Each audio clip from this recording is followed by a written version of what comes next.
Ua na o le Radio Samoa se furulima iwa toru a mo e tautuaina o e ilaungangana fitu aso le vai aso.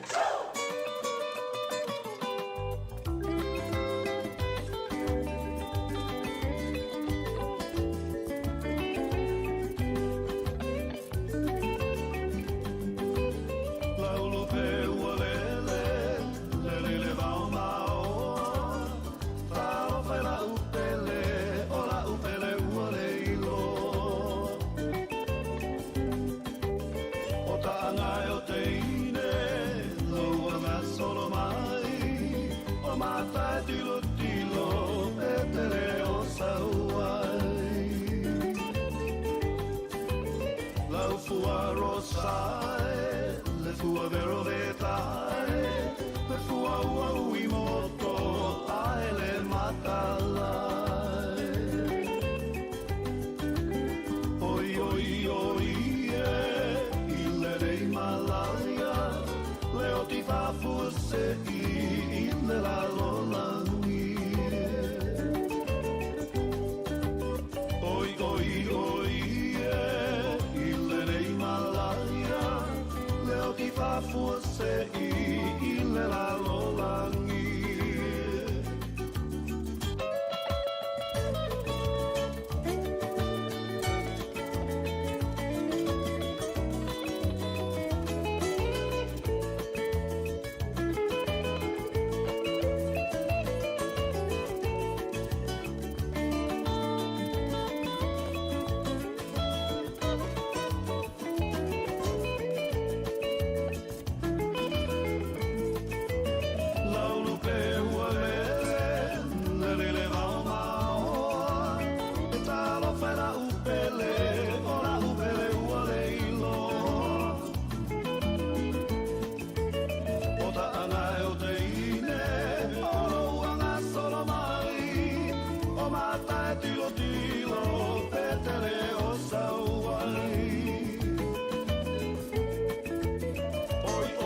Tasilima I Tanoa Ava Radio Samoa.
Your daughter's wedding or their dream holiday shouldn't be a financial burden.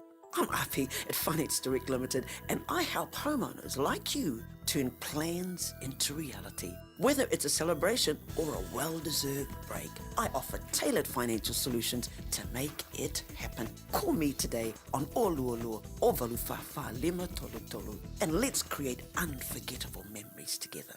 Api, Finance Direct Limited, where your dreams meet my support. Oceania Career Academy, Saudi! Kakohoi, kaule kaua! He whai ama whai! Wāste lumagai maguia! A whaia sa ili se la asanga whau moe, a waloe te no whai. O le OCA e au tauina ai oe im tata e sese. Maua se ngā whau fale, vali fale, palasa, male soifua maloloina. O le nei awa noa e anga wa ai tangata no whamau masiti seni New Zealand o loo halala I au kilani. Le sitala nei loa I le OCA, I le go.oca.nz/apply, po le vili mai I le o varselau ono lua lua balu fitu tasi. O varselau ono lua lua balu fitu tasi. Le Tai Pinga, lua o tolu Lincoln Road, Henderson. E nao le tasi le vai aso, le a mawai nisi o oloa, I se tau mawa lalo. Ani iwa sede I le kilo. Silver Beat, fast fulu iwa sede I le fusi. Mango mai Peru, e iwa sfulu iwa sede, ma le tele o isi oloa. Aso sfulu fitu amati, anga I le aso lua sfulu tolu amati. Le Tai Pinga I Henderson.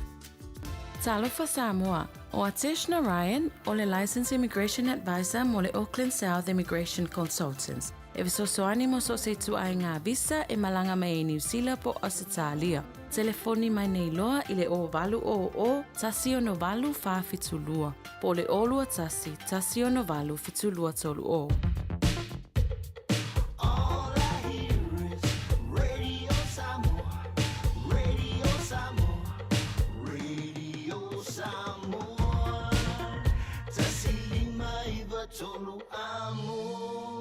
Radio Samoa. Kasilima I Vokuru Amo. Hands on the nine. Mac V. J hit. Let's go. Hey. Yeah. Let's go with the music. Move on. Go on. Hey. Move on. Hey. Yeah.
Radio Samoa. Uanandure arami, savalege mena veve. Noise, noise.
ai ua e whaapea mai ai o whea alofa maoni o le alofa e tau i le oti ta alofa i o manatu o le oa e tu i alo ufatu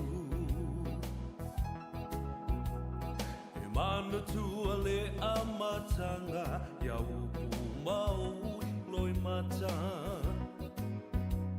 na e whai mai e le ai se unga o la tā mawhutanga ua e ilo nei leo langa ma ua sui fo i o lo ua nganga o nei mau mea na o mana o i ai ua le lea uma i le ala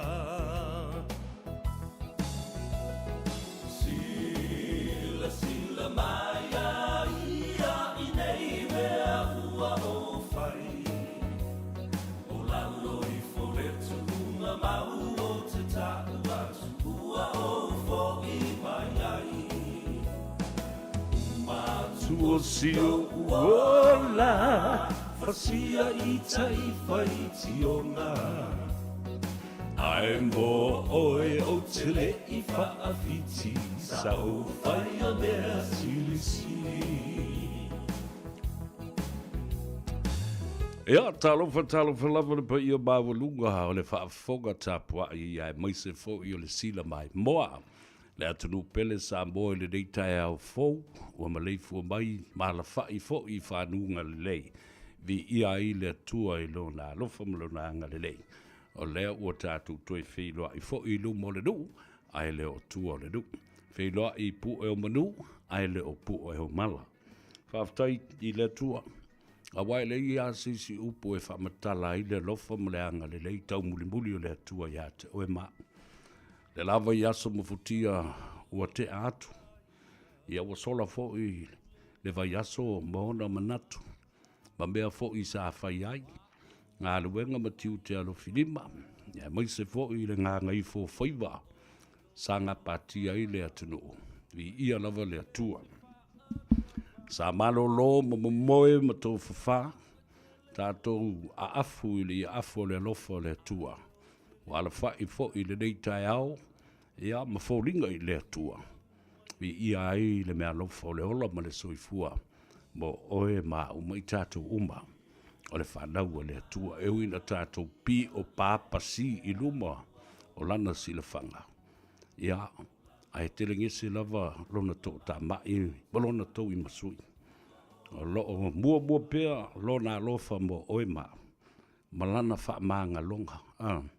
Wale ia sisi e whaamanga loa tātou, matu ua manua ia i tātou, i lauso i fua malo uola.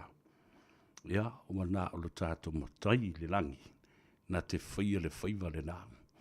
O lona whaiva fōi, o le ave ese atu o le tangata. O lana asia singa e mawhai ai. O na wha malo lo, ma wha manawa ngā ruenga le tangata. Ai e mu ia i tātou ma wha aftai ei leanga le leio le atua. Ua ia tulu i pēr tau sanga ma aso ma teimi o le soifua. Ua tātou pēnei ai i le nei fo i tai hau. Ia, vi ia le atua, aso tona i le nei, aso lua sifun ma le lua o mati, wa tātou tū la lata fo i e wha mai, ia le nei fo i masina. Ia, ai tātou te folau pēr ma le whaatua tua i le atua. E ui na tele mea whetuleni mai, e whesoa ina ai, ma le mautonu ai, loufina ngalo, ma sou loto, ma sou manatu. Ia, ma i tātou uma. Ia ai le tuu au noa ina ma tuu la wha i tātou e le tua. I le tele o mea, ngase o malo i lo tātou o tunu, le taumatao le soifuanga, o le whete na i manatu malangona o upu whai o malo. O le pē o le pao, ia whapena fo i maisi lava mau whawhita hauri. O whawhita hauri lava, o le olanga nei. Ia e tātou te whaatua pēr, hei le tai au malama. Ia, ona whapena fo i leo na tue whaapula-pula e le atua. Ma whaaola le le au mōri wida. Nā mai lau tai au, nā mai lau malolonga le pō na pō. O afu fuanga o whaatino le dei aso, ia o ma le tua. Ulu fale ma ulu fafu ma le tua. O lungo le ala tele, o ngā luenga o lo o whaatino pea wa iei istanga te pei o au. E ono aso le vai aso e whai ngā luenga ai. Ia wā where kere o i mau whaara ve lave. Ia le nā. E o otua le teimi o le whaara ve lave. Ia o ta oto mai le me e osi e le tauranga. Ai sea. Mena le e mole osi ai. Tupu mea a vea. Nioe, o le tala le nā. E tupu mea a vea. E anga le lei mai le tua. Ma whaasi no ala i le mea lea, ma le mea lea a wala u whasoa. E te tango au i ai. Ia, ona whaatino leo le whaalawe lawe na ai. A le mea lea o le sola e le whai whaalawe lawe. Whatua i fo, ia wā u te māramarama le lei. I le au te te. Ioe. E whai atu loa au mai lea arofanga. Whai atu fo au mai lea arofanga. All sorts of excuses. But, e te le la ititi po le alava.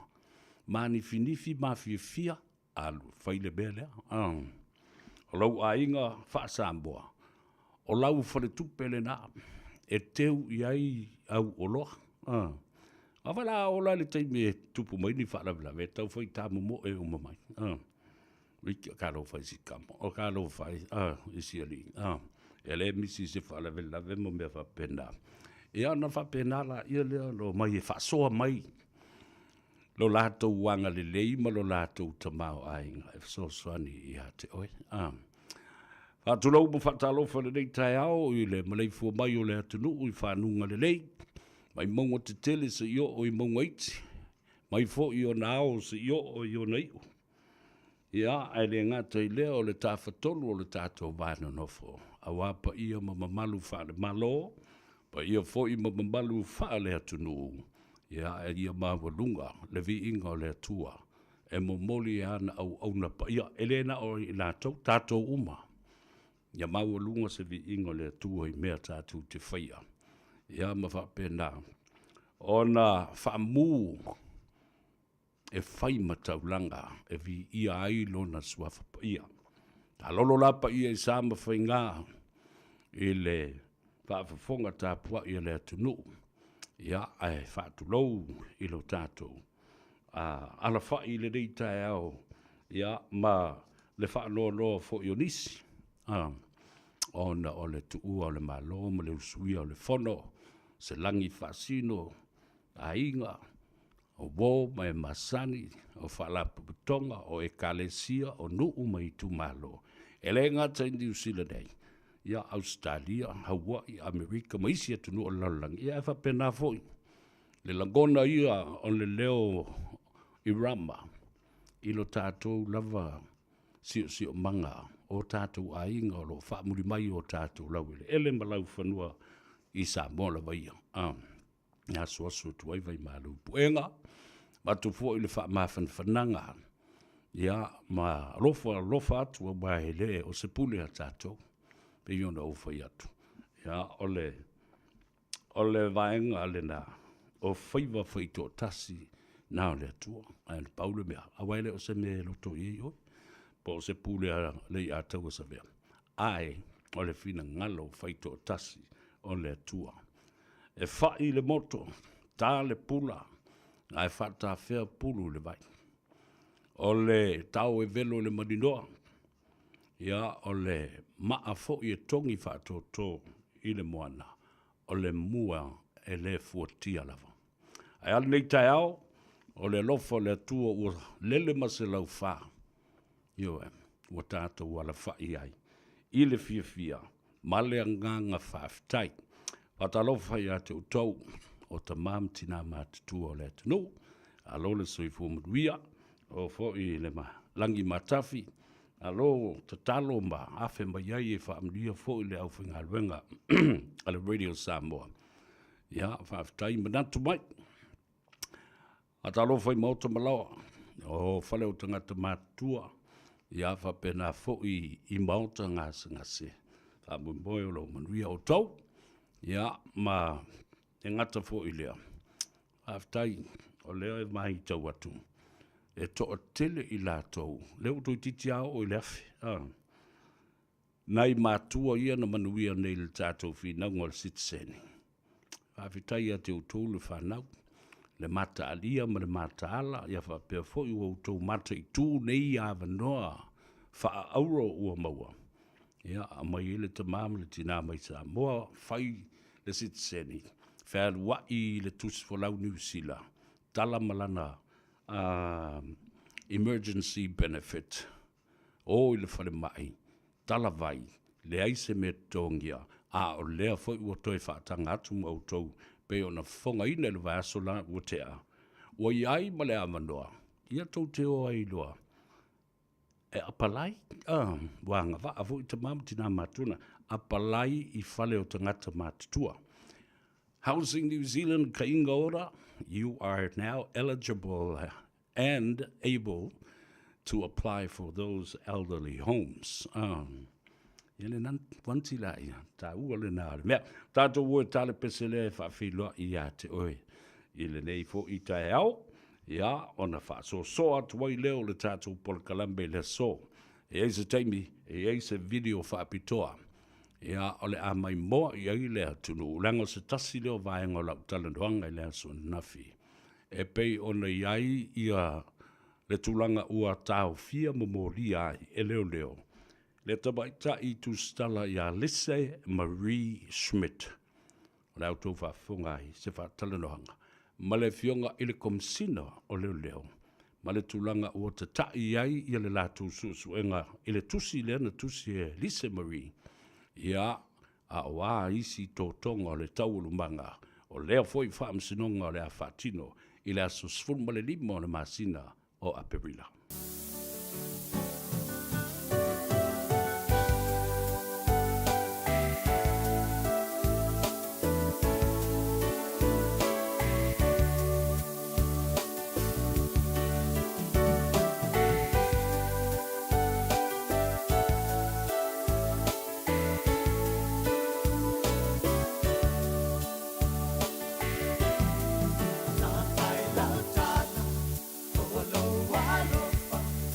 It's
E o le na, le siu fonga mātungo fie o le uso ia an seto fale boe. E na uato e se fulu minute o na tā leo le tu lai. Tasi le tautu o le nebo oe wha wau i astro na i tuli tuli au pū pē le tō tele o le atu no umale le lurangi.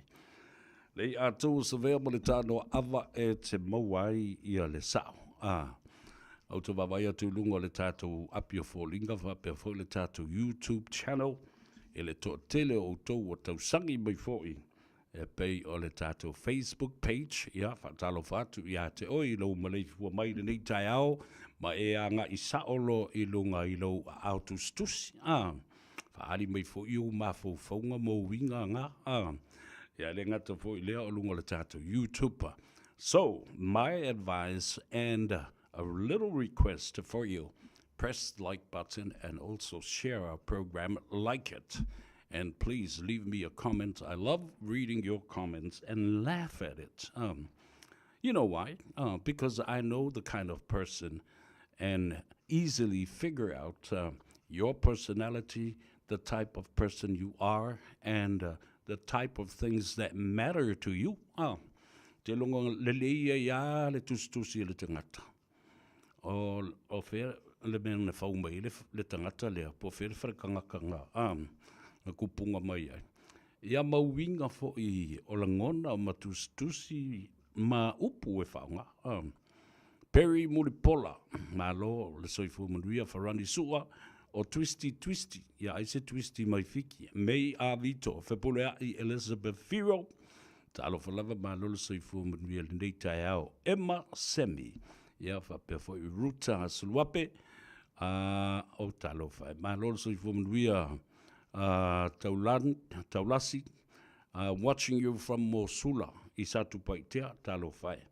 Patalo whatu i le au lotu o le kalesia i sukirisa raupu i o asungatai i nai palauri i a whapea fo i Mosula, ma satu paitea, ma losi leola le lotu i nā. O tuala, muli anga tele, ma lia maro, talo wha anti, ma lole soifua munvia, e mawhai lewa na ngalo oe o no le tele o tau sanga. Ia a au iai le tātou au whai pese o le sangato ma laki. Ia, ka mwimboe lo manuia oe e masio tau ainga. Maua fo i le malosi, talu o na tu malo fo i ia le tamao le ainga ma tu ua i tātou. Ia a e wha mwimboe o lo manuia oe maua le lo tele ma le malosi. O te wa solo kwa ilalo i ale tātou whatalofa.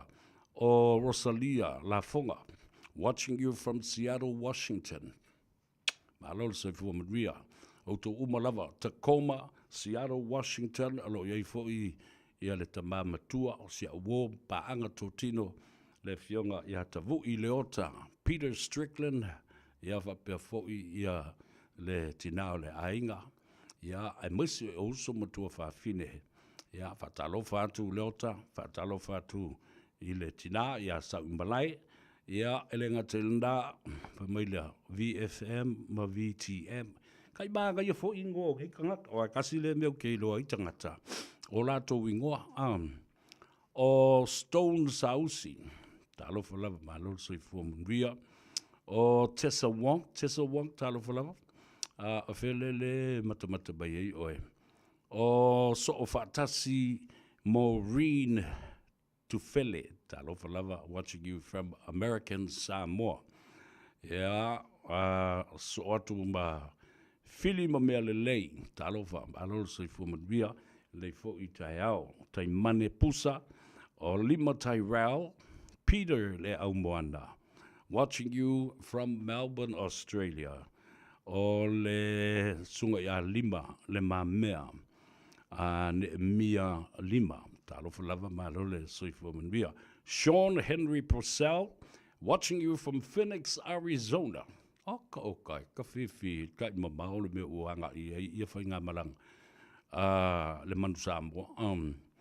Whatalo whatu manu paneta, alo le soifua manuia, ia, tātou Tanoa Ava le nā o le ua, ava mua i le atua le nei tai au, tau bafa se ava, o moli ipu o le tai au. Whakanga o e whakaikai mei ngā pero lau ava le. Tau te se ipu mei, ia lau ava le atua. O lima fa mai, I'm watching you. Alo fatu mai Melponi. O alo lea timua, ta alo fa lava mba alo sui fu manuia. Lo uso ya motuloa ma maulolo mai i St. Luke's. Lo le lea le miki ngofoi. Oilem, fatalo fatu. Evo lave fermele ke mai mo mai ai. O Marcelina, talofa Marcelina, liwa ana. Ia, oile si lea talofa. Rengo fa singa. Malo Ravina, ia, Nora Swoga, fa perfoi le to tele o tau. Maupe nei. Lawrence Peterson, talofa lava brother. Alole soifo mria leifo i taiao. Ja, maria ngā luenga lo whenga iai. Moses Robertson. Ja, a maile taiao. Ja, whapefo i whafo wina tan yelu. O papatoe la le lue mai ei. Ia kuli o lau. Kamalea, ta alofa lava malo. Maria ngā luenga o whenga iai. Lau fili mori. Ja, po lau fili mori. Ta alofa lava. And then Agnes M. Whele mele iai. Whemai, Seville. Tanoa Ava. Have a good, blessed weekend. Alofatu, watching you from Kansas City, USA. Isaiah Tuiloma and Marina's family. Alofatu le Marina's family in Arizona. Opo Kansas City foi. Koko. Sole. Ole so ole longa se me. Vatalofa fa pitoa la vele deitai. Matu tina matua. Auntie fa la lave. Afa masanga poela ulu ia mana matu tu fine pele voi ia Yvonne ma Ashivon e mo tatu ainga uma ro fa fonga mai ele ai o fa fianga I Hawaii ma lo tu le tau watai na luenga foi matina o lo to fatino e lea foi sitete o le malo tele o Amerika o tupu talofa tupu pauli ia ma lo fa noi le faseu, watching you from Brisbane, Australia. Yeah, now keep it coming, boys and girls, ladies and gentlemen. Press the like button, and then, of course, yes, share our program and leave a comment for me so I can read it and enjoy it after our program. Sa wala uli le po ana po.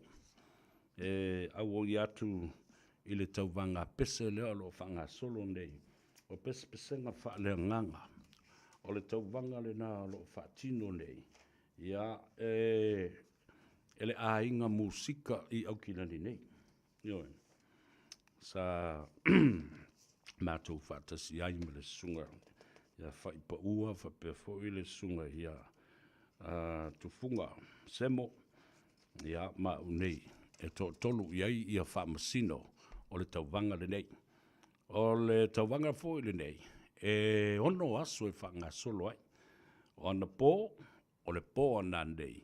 Ia whapena fo le aso sātai au pēr uma. Ia to na I o le uli. Ia po o nisi fo sauni ngā lotu o le fiafi. O le numera tolus fu ma le tolu Andrew Baxter Drive I nai mangele. Le alu le ngā Ascot Avenue. Ascot Road. Ele industrial area le na uto tele uto o malama. Tolus full tolu A. Andrew Baxter Drive. Sfulu ta la le ulu fale mo o le tangata matua. Ai se fulu ta ai lima ta la mo le tamaititi. Sfulu lota usanga le matua nga I mai lalo. Autele I ofo. Autele I te I foi. I le tulanga sa iai ia le tauvanga lea mo le po mua na po. Mātou tala noa fo I o wha masino lea fo I wha moe. Ele ai ase te. Ele ai se ofo. Anyway, there was no surprise to me of the quality, the music, and the contestants last night. E fast fulma le lua. Leo fa inga o tangata pepese o mo le ala le na o le ono aso. E faa savali ai ia lea heat, ma lea heat, ta is fulma le lua tangata pepese, I le po. Ia, ona tau whio lolo ila, ia le o atu le vai aso le winga la prelims lea. This is the best time to actually watch, witness, and cheer on, cheer these people up. Wonderful talents, powerful voices, handsome and beautiful boys and girls, young men and young women. Oioi, e le mātou talandoanga la, le mātou wā lau whamasino. E le mo se tei. E le tele o le mea lofa le tua, ma le tā lenia le tua, ua fo wa I alo matama whanau o Samoa. Ioi. Ana pōla, ia sa whaafonga ai. Ia a o whaafifia le li I oe e lia, lolo uta, Susana mai vanu suaniu. Ioi. Onisi ua mātutua. Po o le savali le nga I le tai ono se fulu tau sanga, o ni swai mo tai fitu se fulu. Ai nau mai lava e lango lango. Ma whalangi o lātou pese, taulangi o lātou pese sa whiriwhiria. O le mātango fio leo to ina. Ia, tau to ina fo ia o autou mātutua I le musika. E tasi ala o whalongo. O nisi o ta mā mātua nei wa lewa le pepese. Ia e pe o le fionga la I le ngaftasi. Ia fui mono. Ia e ngā ruenga fui mono. Tasi lea o leisi to ina. Po leisi fo I tamali I. O matua fo I lona soifua. Ai ese fo le matango fio lona si fonga I le pōna po. Tango I mi kaele lafo. E tasi ala whaalongo tangata nei wo levan pepese. Ai olele ai o se fola ma se ava noa. E a ngai ai. E whaalawi loa ai a lātou pese. So some of these people, when you listen to their voices, they're not only powerful, but they are able to maintain a wider and a higher range and are able to reach those pitch and high notes. Ole matu amatau tiala. Matu ole whamalo ia I lātou umalava sfurma le lua. Sfurma le tasi sa pepese ana po ma whawhifia. Ia ai ona ole to tasi lava ole awai atu. Ia ole nāla matu ole whamalo e lia lolouta Susana mai vanu. Tasi lindei fo I tua whiwhine. O te loa o matua fo I lona soifua. A lai la le leipea. Ma matanga o fia lona siufonga. Wa lewa no o masani ai. Ia wala le whamsinonga ana po ele whaia whaainga pe whaia le masani. E te mata. I vaenga ese o te tai ai ia langona o whamasino. Te tilo mai whaalongo to toa le lei I le leo. Whengau ia ino le leo pe tuu whaasasa o lava le leo. O le alu I lunga ma le sau I lalo. O nota e te iloa o le pese le. Wa o pese umai ia na pe pese ai tangata ana po. O nisi o mea originals. O pese na tūsia lava e lātou nei na pe pese ana po. Ia o nisi foi pese o masani e tātou ma whaalongolongo ai. Ona e tilo foi la ia lea. I le whaonga ina e le tangata o le stage. Le fola mawalunga lea o le tua I lunga mātila. A o le ala na ngā ioinga. Ioe. Le ala na ngā ioinga I le stage ina ia mawhai o na tilo I tangata. Ia mawhaonga le savali o I leisi pito, masau I leisi pito. Si vātu I si. Ia wā e oa I pese whaaleangang. O pese uma ia na whaiana po, o pese whaaleangang. Ainga musika Easter Singing Contest 2025. O lesi foi mea e te mata I tuina ia I la tau nei o loo pe pese ma whawhiwhia le po na po.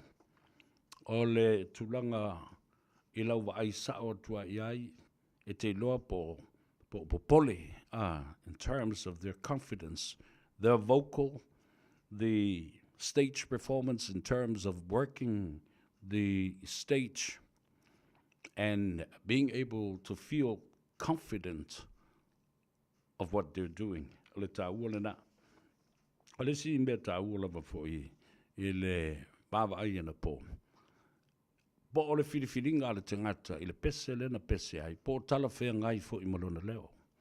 Io e pēm whai ona ia ausia, nota māwululunga le pese. Ia po le whengau inga fo i pe, o isi pese nsa i ana po, te rei whalonga mo mua iai. But the bridges that are contained in these songs are so many.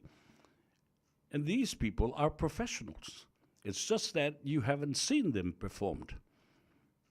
Ole matua matango fie. Ile bava ai mo le whalonga longo. Ia, ele ngatala ele nā. Ai I lau wa ai wha masino in terms of coordination of the lyrics of the song. Pe ai sem teimi alwe o tau sasi ma le wha leo wina. The pronunciation of the lyrics and the words to the song. Yo, e se le tā ua te leo merna. Ele ai se meo se nai me se fo le alu atu e fo I mai pe tau tuta I au tau ngalo le upu pe ua le fo I ona wha leo le upu I le tūlanga masani e te tau ina wha leo le nā upu. Ia, o nei vaenga nā sa wawa ai fo ia ina po e le wha fo le wha whainga tāina tele le ia criterias o le tauvanga. Ina ia toi tanga I masilsila. There are many talent last night. The talents that you could actually see that these people can be developed and be better in the future. E alu wale tau wanga le wale o fo lisi teimi toi fo ile peselo na lua le tangata. So as the competition and the contest goes on, it slowly develops a different kind of atmosphere and personality of these performers. Yeah, mata, you're nervous, you're uncomfortable, and you don't feel confident. As it goes on and progresses through the next stage, people get better. The contestants and the candidates get better. The performances get really beautiful. E sau le taimi lea, ua o mai, I lana pese lea na usumua mua. Matua I la le wha malo, ia I la tō uma ia sa. A mauso taimi nā nei, a whea tu laia I nā, nā ras fultala. A lua tu awa, e tofu sia uma e kale sia, ma tāpua inga. Ia, ma I la tō ia ua whai I la tō masui o lea tāpua inga, ma lea tāpua inga. Ma nei le no whanga pea o se hall tele le kalesia katoliko. Ia, lena mātou mapu. Iai, tolus fumar tolu, I don't know, tolus fumar tolu Andrew Baxter Drive I mangele le aluanga I malama lele. Elia Lolota, Susana by Vandu Swaniu, vai fale ponesi. Ia, va perfo I le o Marvin Talafaoti, ngā luenga fui mono, malo ngā luenga. O la ua fionga fo I le ngaftasi. Keep up the good work. So va peao, ina ua tā mai le pesele nā. E o olo mai le si o whonga ngā luenga fui mono. O va pea woi, o a pea o koe ola mai Frank Sinatra. Ai sa unga le pese. O le pese whaare anganga. Tapusoa lilo mai ava. Tasi le nei leo matautia fo I ana po. Le sunga e tapusoa lilo mai ava. Mena whaafetai I tasi maa nei a le pese le teine lea. O tu maa lo pātau.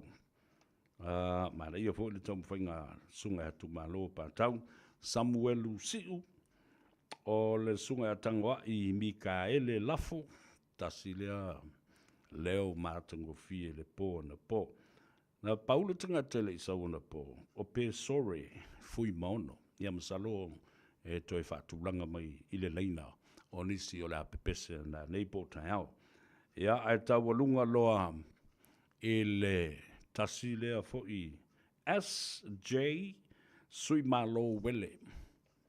Tawalunga I na po. This is a beautiful singer. Ia ele ta ua tuna vatu. Ele whaingo fie fo I la I le whaamsinonga. O le vava ai I performance nei. Ia mamaka fu e tu inatu ia I lātou. E tu sai malauwa ai, fua I criterias, ia ma mea olo o whaamasino iai. Ia leo whaamasino ma ave ile lātou whaamua. Whaamalowa whaftai, I le taumawhainga le tātou ainga musika, Easter Singing Contest 2025. Ea, whapena fwoi mai lātou o le a whaangasolo I le polo na lua ana nei. I le tā tolu o le awhale ono. I le numera tolus fuma le tolu, Baxter Drive, I Mangere.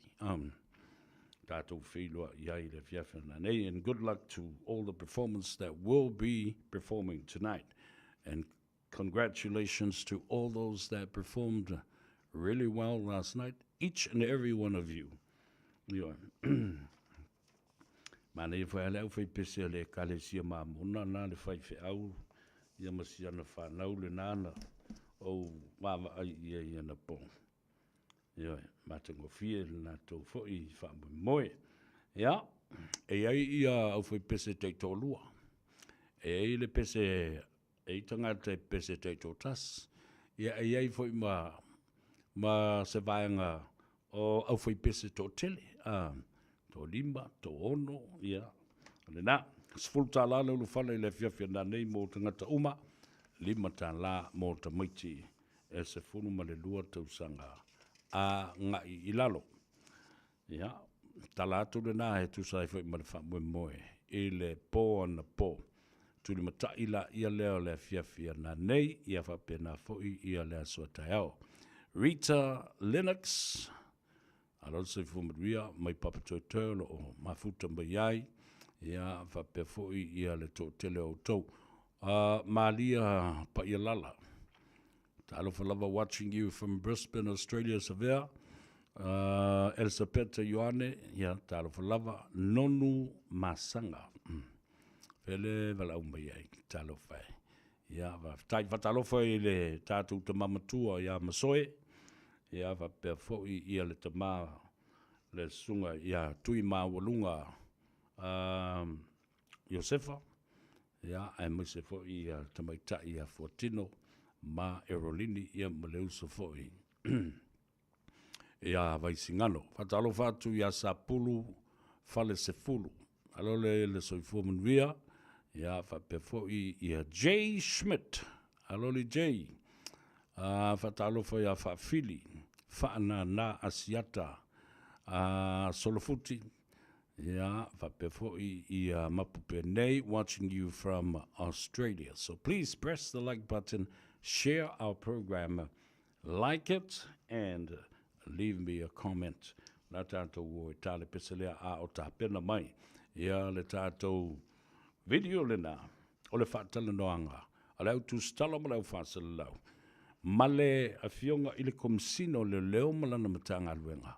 E tu sai male mata upu ua molia I nei le tamaitai tu stala. Alo a onga le papa I ngala ngala le University a Wao Samoa, Lise Marie Schmidt.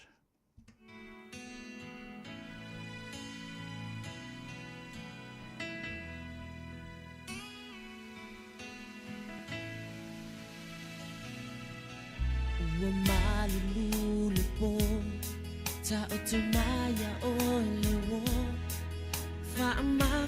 fana I say yo malulu wa ulango na levai vai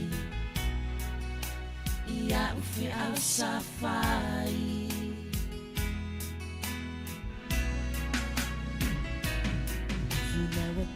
so umanatu ete fusia te au ete fia fa along ling se mai no fatu la pele e na oi lo me lo toe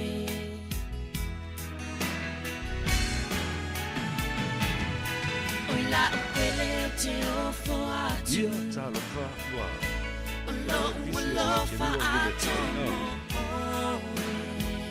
Now we're ready, my lad. Dini kakal. Yeah, sit.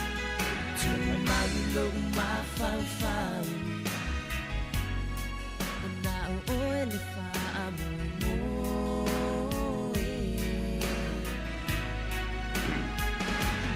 O alawa ni whaingata Ao e tumauia i tā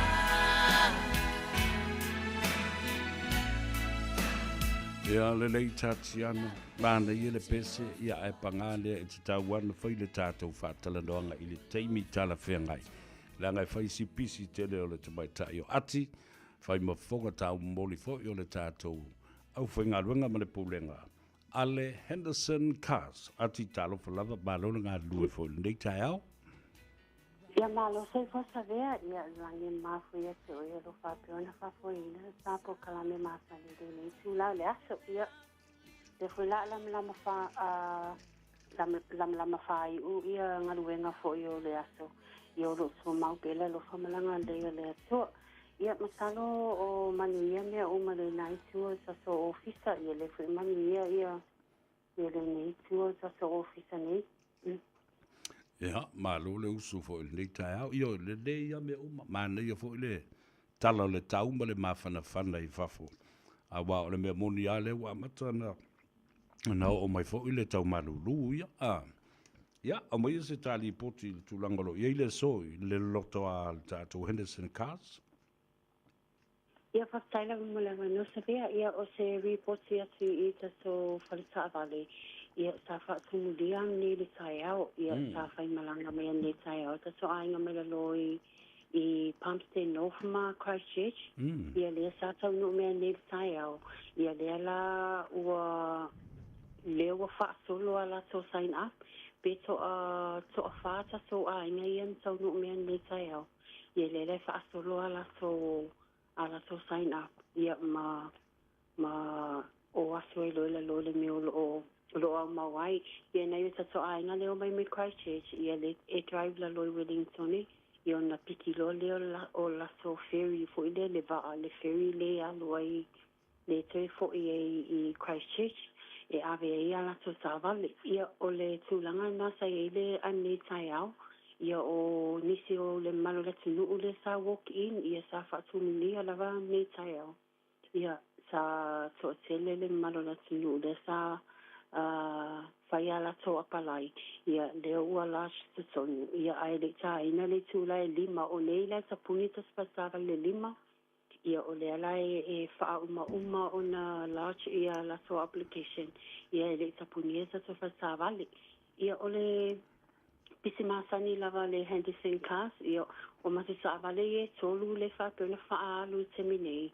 O le piki Apple ma le Kiwi Edition o le Scorpio ia ma le XUV 700. Ia o masita avale na le whapio o na alua le teimi nei. O le peotulanga na o wa suai e o na uma le promotion o sa avale e tolu. O no so telo le malo le sinu.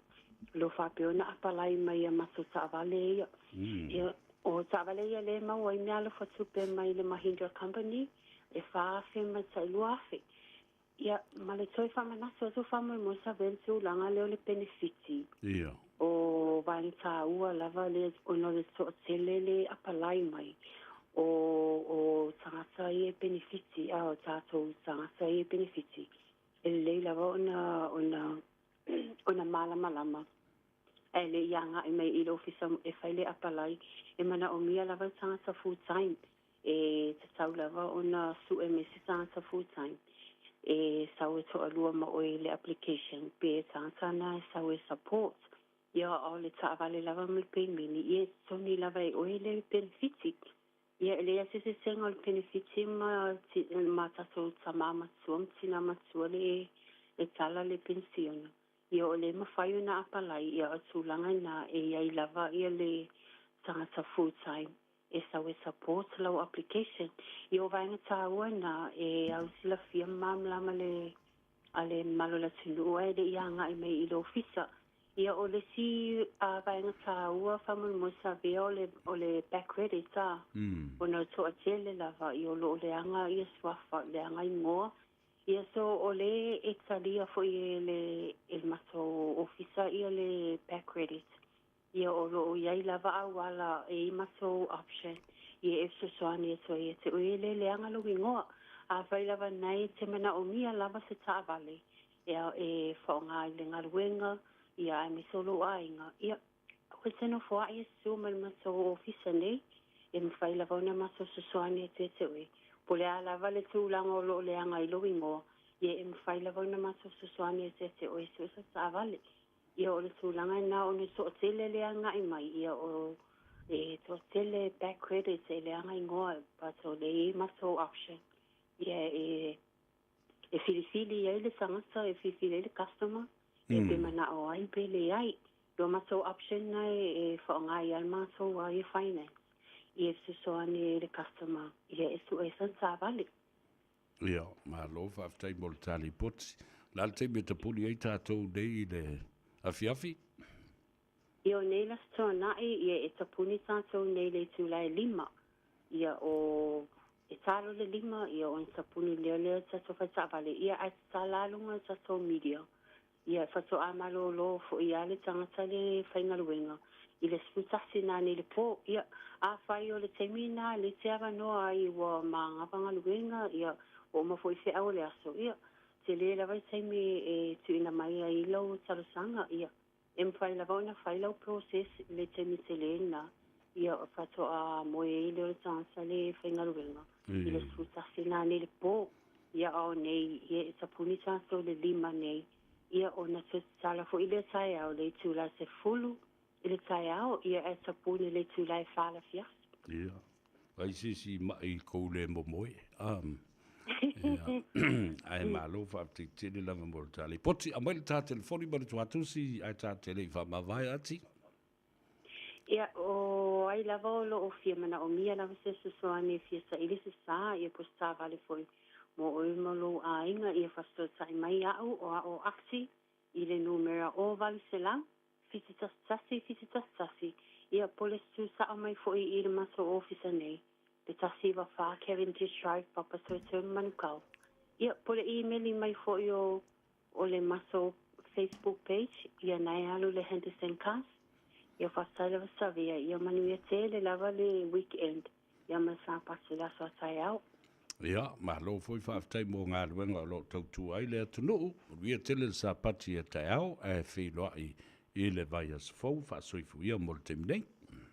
Ia whaseifu savia alo whaatu. Ia lo whaatu foi. O lea ua 20 minute ua te ailei tu lai tasi o te mana o lawa e whaate atu o tātou whaasalunga whaapisinisi nei ia me se foi o whaatalanoanga mai lātou. O lo whaatino ina ia nei au ounranga. Leanga tā ua tele, e kere kako kupe mo mai ai. O akenese tualima tā lo whalawa tō whine, aftai na maua le avano e wheloa i e le tai au nei.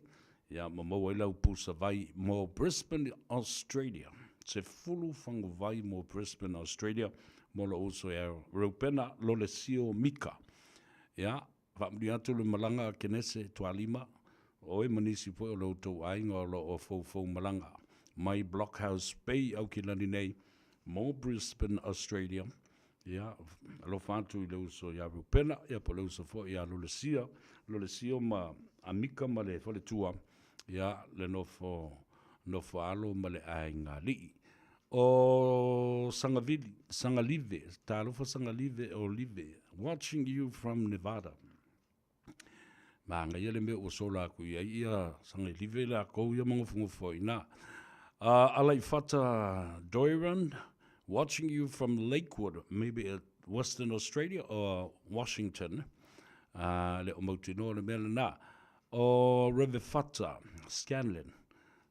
Mata atu ali, severe locally i tātou pito no ule awala lau papa i mangele, Mangere Bridge. O le sunga atu sa mau, Fata Coroseta to talofa lava uso. Atu o taulangi, whambai.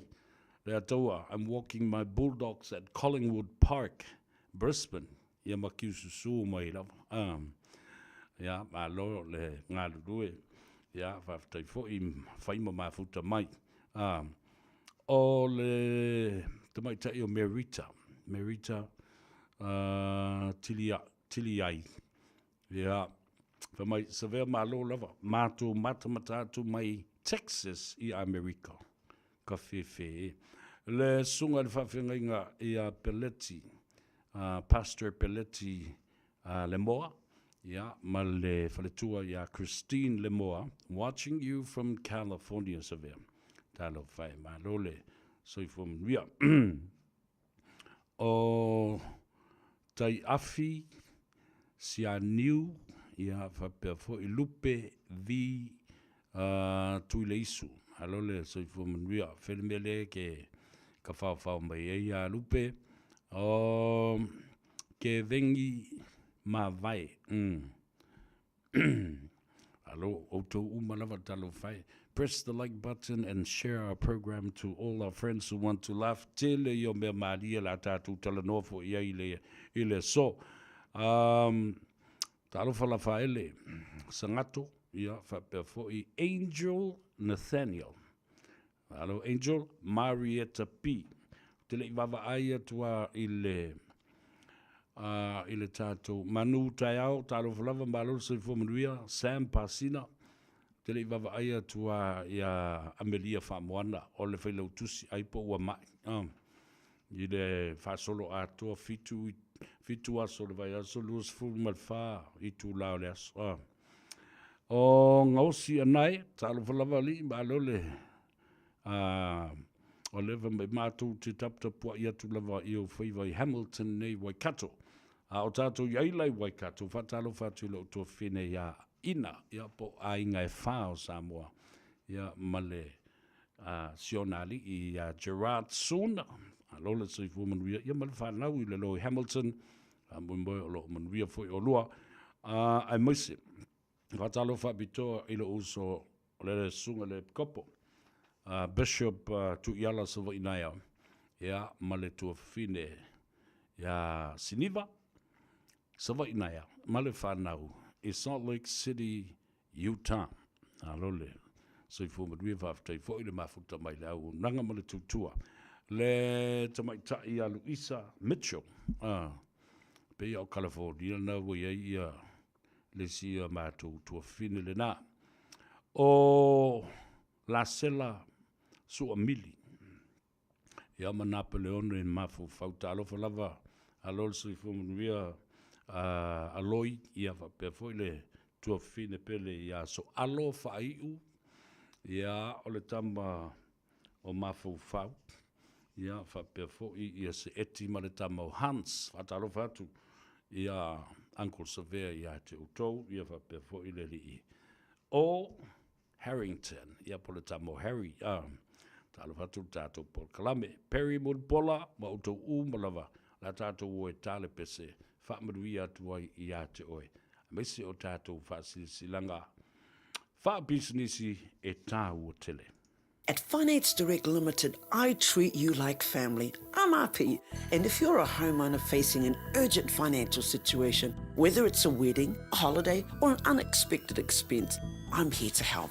My professional caring service ensures you get the support you need when you need it the most. Call me today on Oluolu Ovalu Whawha Lima Tolu Tolu. Api at Finance Direct Limited, because family comes first. Le Tai Pinga, lua o tolu Lincoln Road, Henderson. E nao le tasi le vai aso, le a mawai nisi o Oloa, i se tau mawa lalo. Ani iwa sede i le kilo. Silver Beat, fast fulu iwa sede i le fusi. Mango vai Peru, e iwa sfulu iwa sede, ma le tele o isi Oloa. Aso sfulu fitu amati, anga i le aso lua sfulu tolu amati. Le Tai Pinga i Henderson.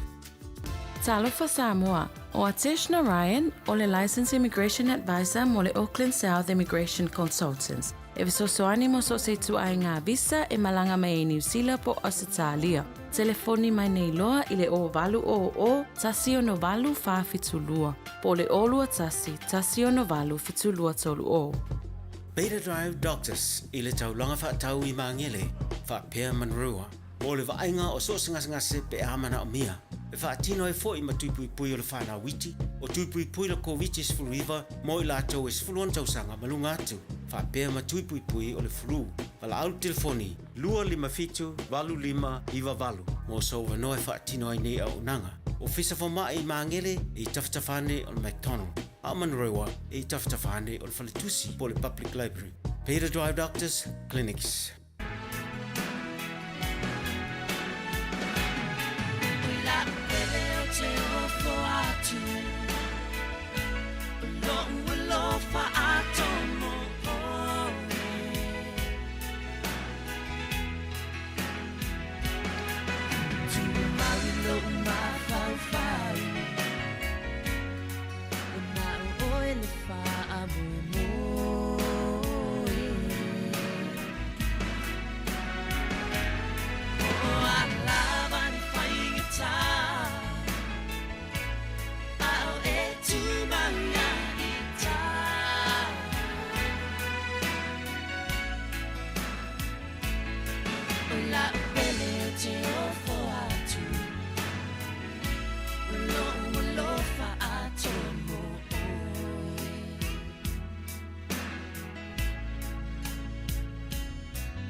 Radio Samoa.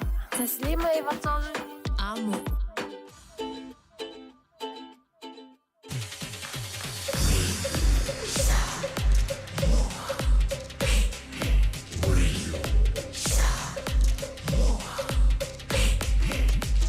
Taslima Ivatol Amo.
Le siu fonga o le sunga ia mautu tasi asuau e le nei foi vaenga o le tautua mo o le siu fonga o Samoa le Tanoa Ava ma le atou o savea te maua i le sao i vai aso te tasi o le nei vai aso sa whatalano i nai ia le fionga le komsina ma le matanga aluenga o leo leo i Samoa e tusa ma le mata upu na tula i mai na tau fia ai ma moria le tamaita i tu stala o le fo i isi o na morianga.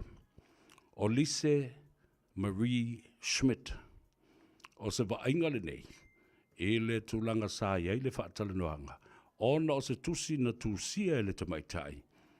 E whaatatau ni tua inga e a fia ai le fionga le sa whaapito po le fionga fo i le e le tātou palemia. Tamaitai palemia. O se vainga le nei. Usi le bai boa ma le whaafonga ma le silasila i le whaatala noanga le nei. Ia, ma le awhionga le komsina o le leo. Koro maki, mas koro maki le whao me le kusira asi maafine le ia le semari i le tanga rungo leo kauri mai nga kemi kusira. O le kusila, nga whaatresa nga le official lawyer sidi. Ai kopie la ia le fionga le minista ia Whauaro Harris sta ia maungi komsinga ia ma le whamkalanga la o ia o lo o iai ia le evidence po le mori mau e mea whaiking e mori mau mai ai whapeanga o le awhia le fionga tamatai pare mia i le maliu leo le tamatai professor leo Caroline Inga ua kauri mai inga kusi le so koru maki. Ia sa whanga yo ilo mako susu enga. Sa mako ngalu ilo mako ia whakingu susu enga mka ngalu enga. Ia ma confirm umal kele o le kesen se sa kongo kusi. Le whamau le ka ua. Pe sa o ma mea ia ka ua mai elise ilanga kusi le ntu inga kule official lawyer si. Le ankopi mai ma ua mai whionga minista.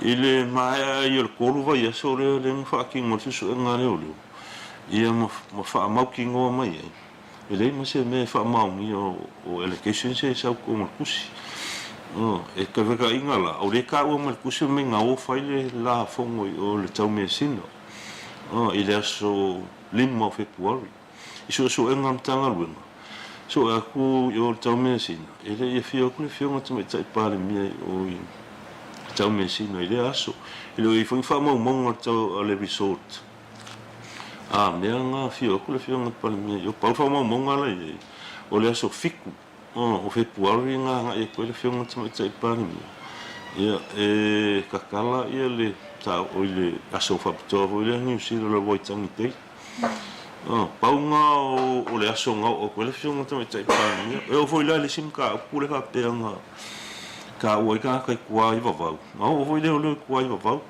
ma o fai mai su e ngam fai mi fam kalanga ila ko le kwa I vavau le ka o ha pe recording ma video ia ma mau mai fam talanga foi ka e le ma se me ha penga kupu kwa ai fa maungia o langa o kuri se kwa o vavau au kala I fa maungia o I le fa alu sore lungo le fa peo le ngai ai o ma mai si ma fam kalanga le fa maungia le fa alu sore lungo le ma se me fa penga ma wo mai fam talanga ila ko ia mi vavau fa maungia o le foi ngo o mai ia le sa fa penga foi un kulkulo inga kangaru ma ia le tinare nga ia sia le mo li kwai statu ia nga mai foi singa ma fa ma kala mai le me se me fa penga la kalngoi ma le mo li ele mo fa kala nga penga fa ka wa ku ia tulanga le mai o sina fulanga o ia nga o mai malongo mai tanga lu o ia fulanga ma sa marki o fale le e nga ia ku male o mo lia ngere o le ku ngo mai fa tino tulanga le fa lo blave le fa ka mu I vai vasi o kira nga ngo mai sa lo o ia fulanga mai marki sa lo male o le ka kala le fale o inga fa ku ma kala le fale okay o lo la po fe komun mele fe mai ia mai ka ile nga mai e me le ka uangi ai nga fa ko aka kala le fale le inga o akure o leo markingare nga o sau kingare male ki me kwa inga o mai a vo nga fa so ia sia le mo li okay lo la po fe le sau mo me ai ka o le mai ko I kusira nga mo le ia ka ia attachment ya ka ako male ai perno ia marca tinale le mele mali o le msi ngere o le nga fi po feo I la me ka o me ia ele se ka ai o me o mai wa nga ile o le sia ki mai mo kam foi fa mau ni pe confirm ia le mo ngere mo se me fa mau ni le foi ka o pe nga o ia le feo mo me ka pare mi nga vala au mai ai ka e o kuai il Sheraton ia ale su e ko Sheraton or kai muli nga o ko le fio nga te pa le me ku or kai mo chako ile kai mo fa o mango le retreat ka o le chako me sa fa ile Sheraton so me la nga fa ngo o ngo le alu o kai mo nga nga kele ma ko resources nga alu le kai mo le ka wo ku su e mai ni fam ka nga pe confirm ia le mai ma wa ko kai mo se me sa o se foi kalanga le ka o lungo le fa alu so lungo social media fa pe wa nga ile o le so sumu le kingo ka mai ka ile ngo mo fatana mo se film malo le ku sa ingila ingo skingale me amerika sa io son tu ngane me amerika e fa ka sela ma le si pese ka mai ka ile ingo tinaro mo li o mai me amerika o mai va ku le kingo mo li o le o kupul fa ula sa makala ngofo la ile si ai ele mo fa nga release ku le kingo o skmai ka ile se lo ngo ma e un fa kingo to ko ale al format mai fikir performance anga le mai alang fa kingo le ka ko ngo piko ngma ko fa ma ko release ngalo la ile kingo ngol keminga le la lo va ingal corner ko a release la yo king manga kalsanga mai lo la yo sia o fiela le men fainga nga avi cremate time sung we foi tu lo fa funga nga sam sung mo king o songo finge finga ola o ma avel le fulefu le lang ma ko fa singo lo ile yo o ta finga ngal paunga ngo fuanga fa fa king o me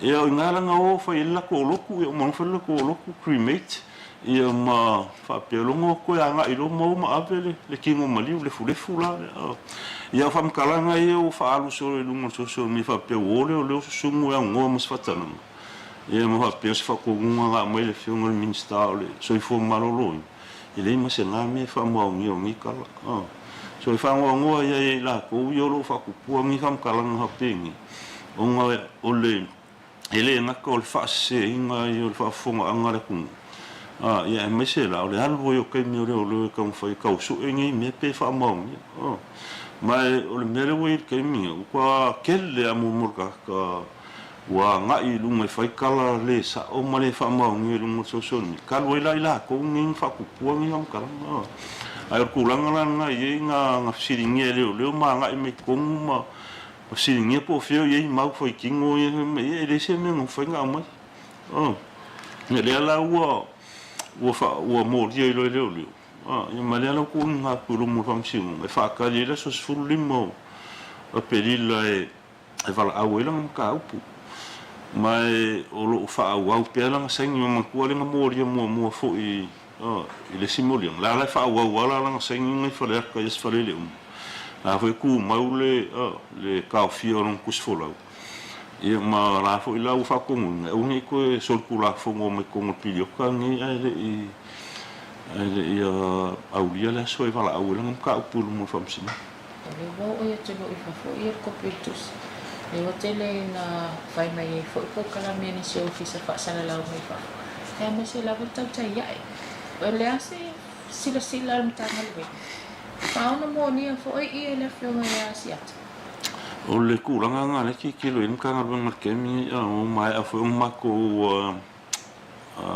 fogo ma le afioga le tamaitaʻi lo ia siti i se auala e mafai ai o fa'akigo ala o kulafogo i lakou ni le foi la sa mai a makou fogo agi kaeao ma le lo ia oi ma le leoleo niusila le faigaluega ia makou o le la makou kaumafai e fa'aui akuaiga se makou kagi criminal complaint anga i leoleo niusila ae fa'aui aku le ofisa o tamaitaʻi lo ia sili se civil claim e fa'auala aku le lo ia sili le malo niusila inga ia kaumafai mai lakou ia ma fa'akigo o le kulaga le i fa'amakalaga se ia ua fo fa'alu i luga o le media e mai i luma o le kulafogo inga ia kali le kulafogo ma la kokuaʻiga ia ua fa'akigo auala ga lau kikilo i makou le kemi so lea laga makou fogo le vaeaso le kuaga egegei ma le ofisa o le lo ia sili ia poʻogila le kaeao lega makou kalugoa ma le leoleo niusila le makegalo e fa'akasi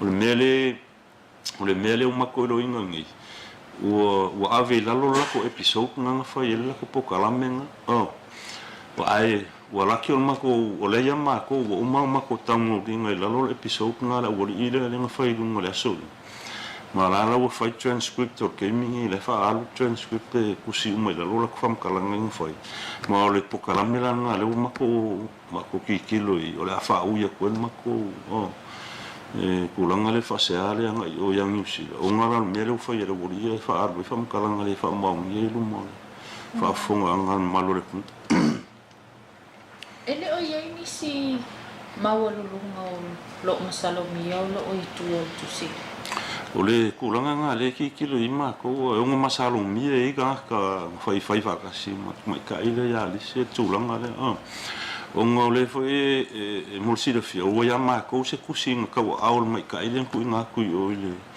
le afioga fo'i le ao mamalu o le malo e kalosagaiga ai le ao mamalu o le malo i laga makaupu le ku'iga mai i ai i le ofisa o leoleo ma i makou kaukikilo aku i ai o lē kaua'afia mai ai i kulaga fa'apolokiki kua o le mea le i le kusi le ga'amai pe foliga mai galaga ave le kusi le i lana afioga iga ia fai mai ai se poloaʻiga fo'i le e oga o kakau e oga fa'amalōlō le afioga kamaika'i palemia ae fa'akigo sosu'ega leoleo so le mea laga le masalomia e makou kemigi ma le kulaga le makau kikilo i i le agaga mogi ga fa'akigo ai kusi ia so le mea laga le kaukikilo peigisi kua aku o le maika'i le o lise ga auau fa'akasi le fa'akigoga o mea gi so maukeka lae mauke masalomia o mea fa'apolokiki le umafua ga fa'akigo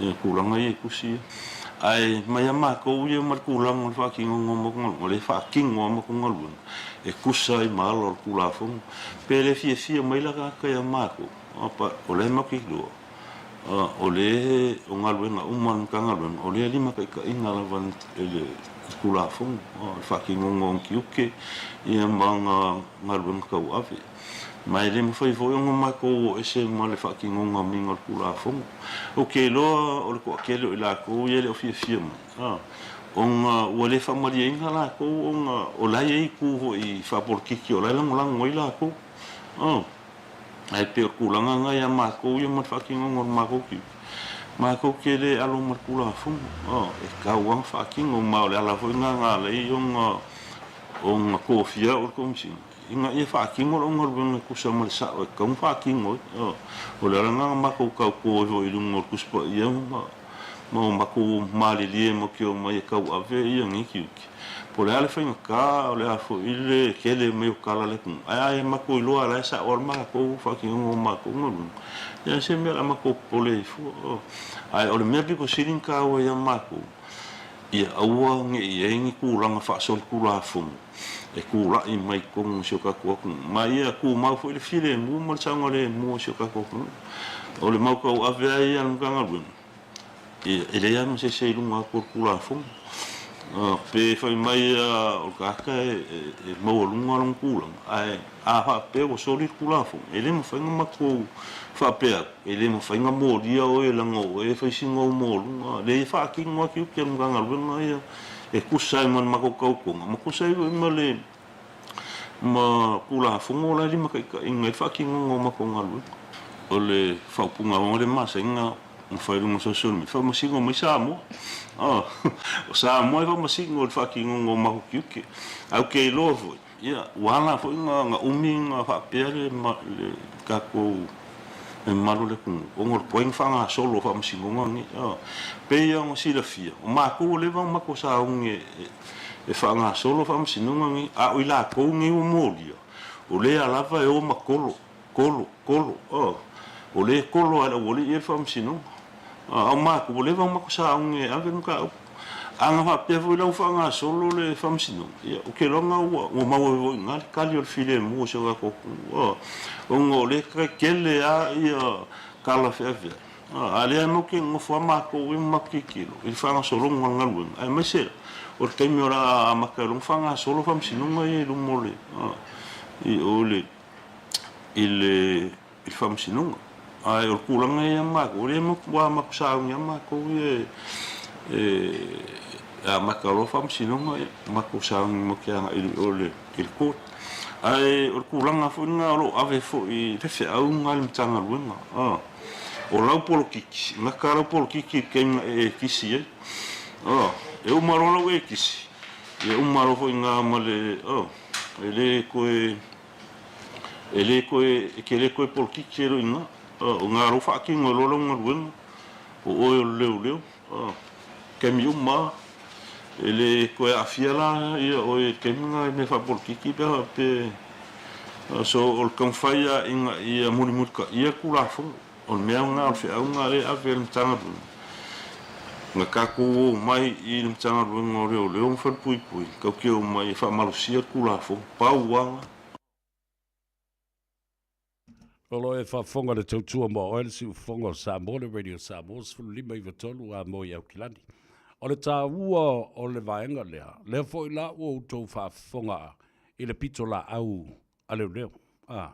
E ai ia fasili e tūlai mai, e ai fo ia isi vaenga o te I loa atu I le talanoanga lea.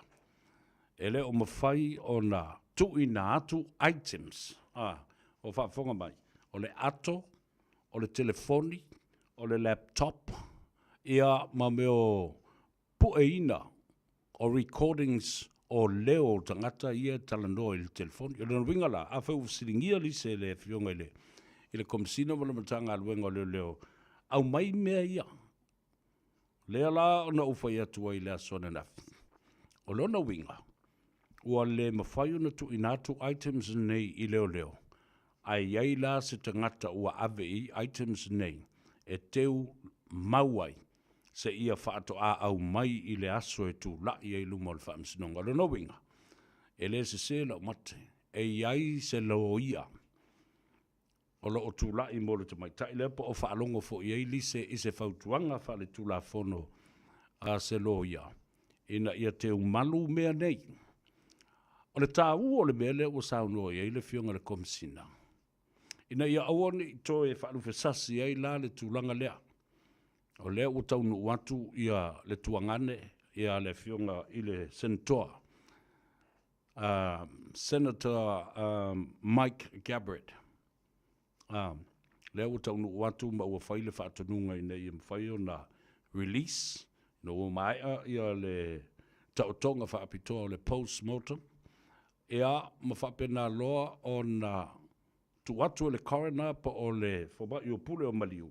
Pa o se lo ia fo i sa, pa le whaamasino fo i whaamanumalu. Ma ave i loa. Ea ma cremate. Ea ma whapena loa na toi fo i le ainga. Ma ave ia le fuefu o le tamaita i vai atu le whaafonga mai le atunu. Lea la ua umale vaenga le na. Le o toi ta ua le vaenga le na. Ai pau la le mea lea ua a nga i mai i ai ia le suesuenga leo leo. O taimi sa wheiloa i ai lea pe o na ta ua le tusi. Sa wheiloa i le tau mesina. Sa wheiloa i le Sheraton. Lea ua maua mai e le aini wheiloa inga na whaia le fionga tamaita i Parimia. Male tamaita i o lise i no whanga ia ua ta ua. E le marmalama lao. Langa o te o leana o whaitau tusi au te lei whaitau i nātu. Whalaua i tele le tunu. The timing is the essence. The time frame o nei mea uma o tula i mai. A o lea lao o le mwhaio na turn over ia le items ia lo o mole mawina le tusi lea. Lesi mea tātou te toe. Tatai ai ia mawhauwhaunga le tunu. O lea so svul lima lea la a tula i nei lise e le whamsinonga o aperila. E a tōnu lava i le tausanga talu o na tupul whanawelave ma maliu ai i a Dr. Professor Caroline Sivayana Gabbard. Ioe. A tōnu lava i le tausanga. A o le taimi tonu fo i lea. Lea e vevesi e nei ia ngase o malo. Lea lava sa nginga i lava i lunga o penga ta whailangi. Le taimi na whaatu ai lafo ia. Le lafo atu le epa whaatasi ei ma le lafo le sunga le lauli. I to tonu whaasanga i le fionga le tamaita i Parimia. Le foi la ua wawa ai atu nei i. E ese foi la leisi tusi na ave i o i le ao le malo. Ina ia whai meisa na whautanga ma se whaato whala inga i le discretion. Pa o le pule whaitalia ma le malo si anga wha le ao le malo. Ina ia whai ai se fuafuanga e wha malo lo ai ia le fionga le tamaita i Parimia. Ona o lafo ia o whai. Ia pei fōlinga mai fōlele o se ngā yo inga tau wha matau a whai e te le whai le mea lea o le a wha lawi lo le tusi. O la uwawa aile na i ai. La tilo le na i ai. Ioe, pei fo la le fai mai ele fionga le komsina, pei fo ringa mai e eini ta ngata o lo tutu mai tua, o lo o fau le mea lea. Ina ia tala feunga le leia le taimia langa i le mata upu le lunga. Male fa fita uli wa tula i mai le ngas o malo, ia mawhainga ina ia fa pa u le whainga malo, ale te mai tai Parimia. Ia malana kapeneta. Lea nao na o oto, ma tau mo whai e wha pula i a te oe, langa ese le tā o le time frame, o le taimi na tutupu ai mea i ona i le fasilina, what a coincidence. Everything happened all at the same time, and it boiled down to this. Whether the leather was a threat, pesa tau wha matau, you do this, a wha pe e te step down ma e malo loa lo ia i lau wha mawaenga i lau lava loto 48. Ia on taatia uma leo su enga o mata upu le nei. Well, te le i o le mata upu, ai pe na ono fufola wha pe na i luma o luma mea ma wha fonga ma i le atunu ina ia maua i se malam anga. Ai wha fonga lai le mata upu lea. So o tuai. Oa mai o nei. I se tasi o whaatale noanga le sunga e tule epa, sa au whaalongo longo mana to toa le le iai. Wha maile sa noanga tule epa. E lua lava mea, e whafo ai le whawhita uli lea. Mua. 2 resolutions for the fast internal fractions.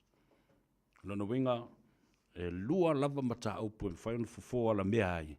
Ole whewai inga le tula i mai tono le whaatuatua i le atua Samoa ua tasi o se mata upu whaaloto i whale. Mai fo i whaaloto i whale.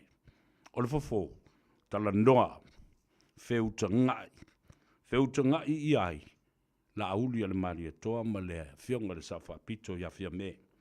Ia maua le loto maulalo. Ia maua le loto whaamangalo. Ma ia whaise wha le lenga. Ma ia toi fo i mai e tutu whatas. Ma toi o anela ia le teitai le malo le nale.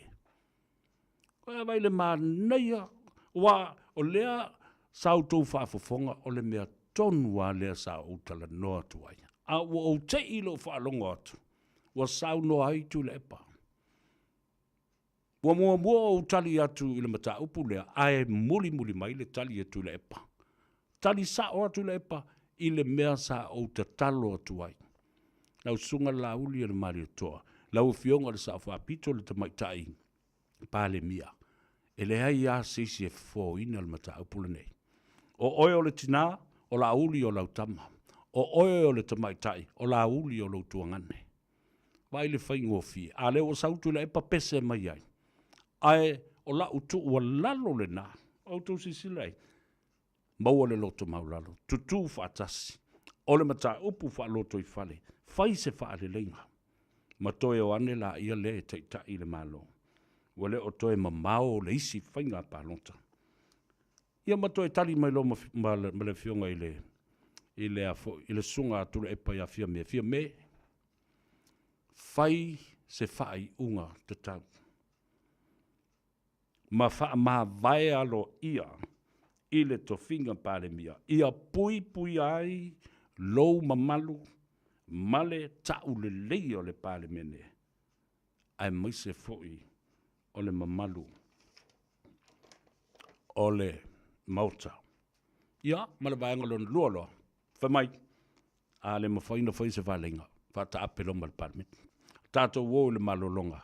Tātou foi mai. Wha wau le aunanga. Ma le tautua mo oe i le Tanoa Ava e te mawai sa.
Talofa Samoa. Wa ule nei o kas futialu. A wale sui alingila ura ule kio. A eva mai ina se fudu lima iwa kolu. Amo. Radio Samoa. Vevela a.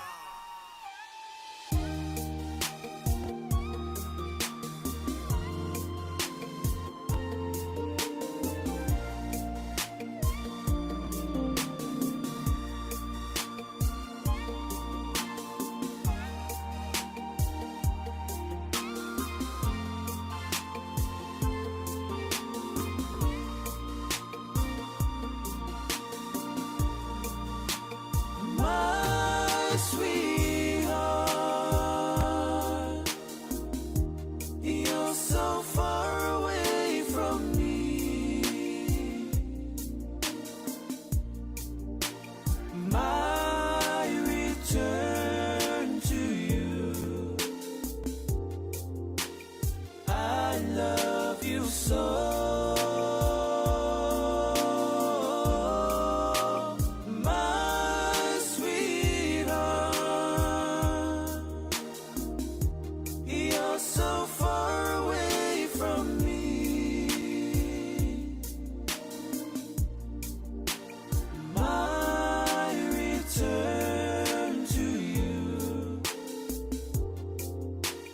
Just wait for me.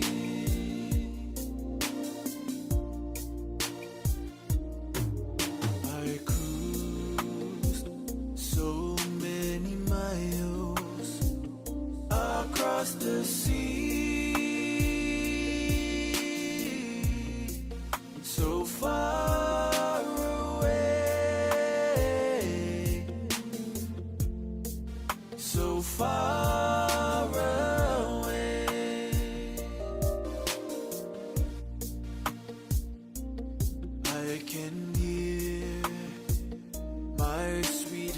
Crying, she cries for me.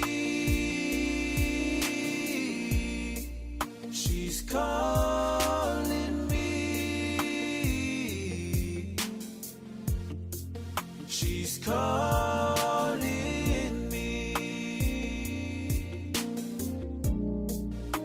My sweetheart,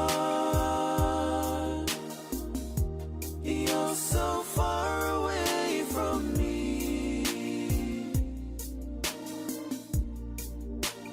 My return to you, I love you so.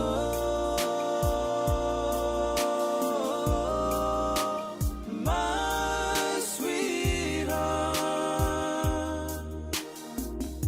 you're so far away from me. My return to you, just wait for me.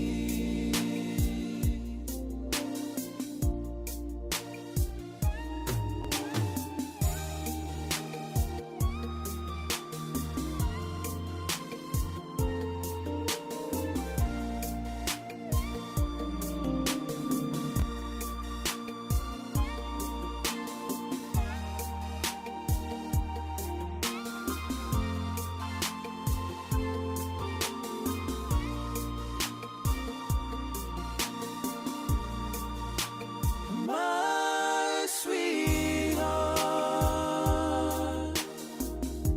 you're so far away from me.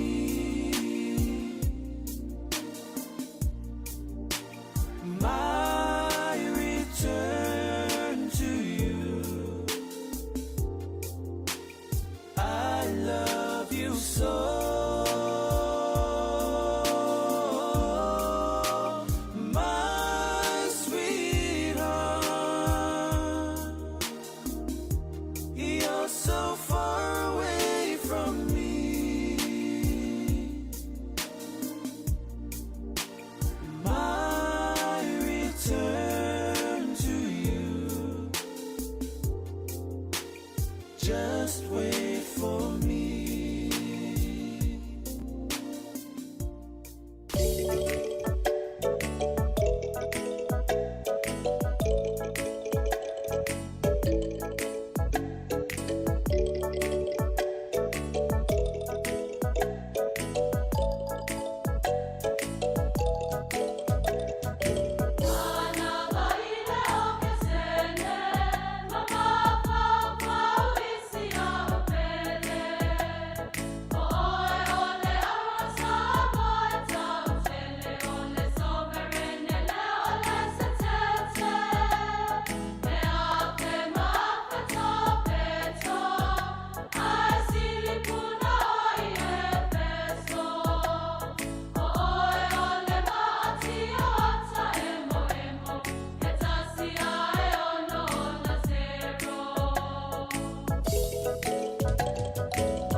tonu e folasi nei suipia o se patalangi. Walo walo faela tu umuli. Ua mate aila sia kifuli. Mamalo itene sa fulu uli uli. Malata uone ilusi.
Radio Samoa. Taslima Ava Tolu. Amo.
O lea ua tatalaina nei whaatalanoanga mō fofuanga whaatausaga ala pulenga anu o Aukilani. Mai mātou te mo o mia so manatu whaalia. Ia mautinoa ai o lo o mātou uia ala sao.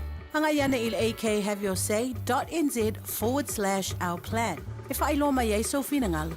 Ai le ia ulia lea so lua walu o mati. Le tai pinga, lua o tolu Lincoln Road Henderson. E nao le tasi le vai aso le a mawai nisi o Oloa i se tau mbawa lalo. Ani iwa sede i le kilo. Silver Beat, fast fulu iwa sede i le fusi. Mango vai Peru e iwa sfulu iwa sede ma le tele o isi Oloa. Aso sfulu fitu amati, anga i le aso lua sfulu tolu amati. Le tai pinga i Henderson.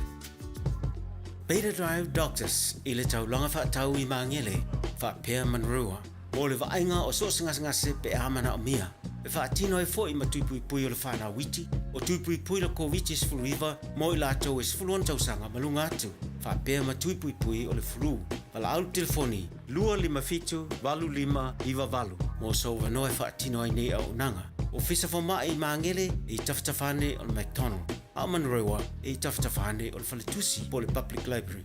Peter Drive Doctors Clinics.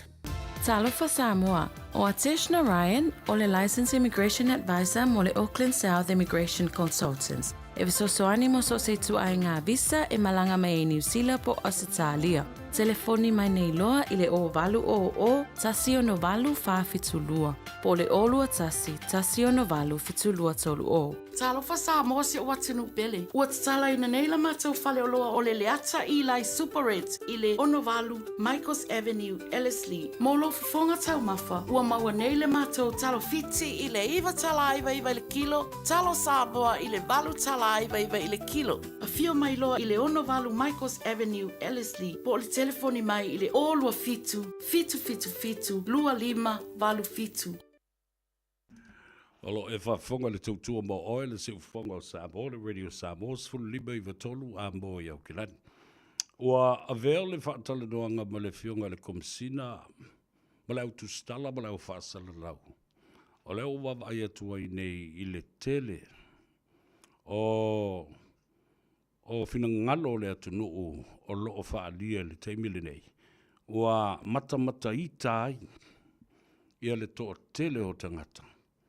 Whaasanga i le talanoanga lea, ma le whaatalano ina e tustala. Mai, o le mea moni, i le talitonunga lava la tau i o tangata. Ua whati alofa o la tu langona. I mea lea ua anga i ai le komisina ma whaapea. Ua tau wala atu se talo sanga a le Westminster ma le komisina o leo ma le matanga alwenga. I le ofisa o le Loia City. Ina ia mawhai o na whaonga le tula fondo lea whaavao malo o le extradition. O le tula fondo le na. E mawhai ai pe a wha maonia se soli ngā tula fondo e me se lava. Ina tangata o lo nofo i fafu. Ni soli ngā tula fondo po o le tau whaaleanga, po o le defamation with malice, o le winga le upule nā, o le onga o ni tua inga.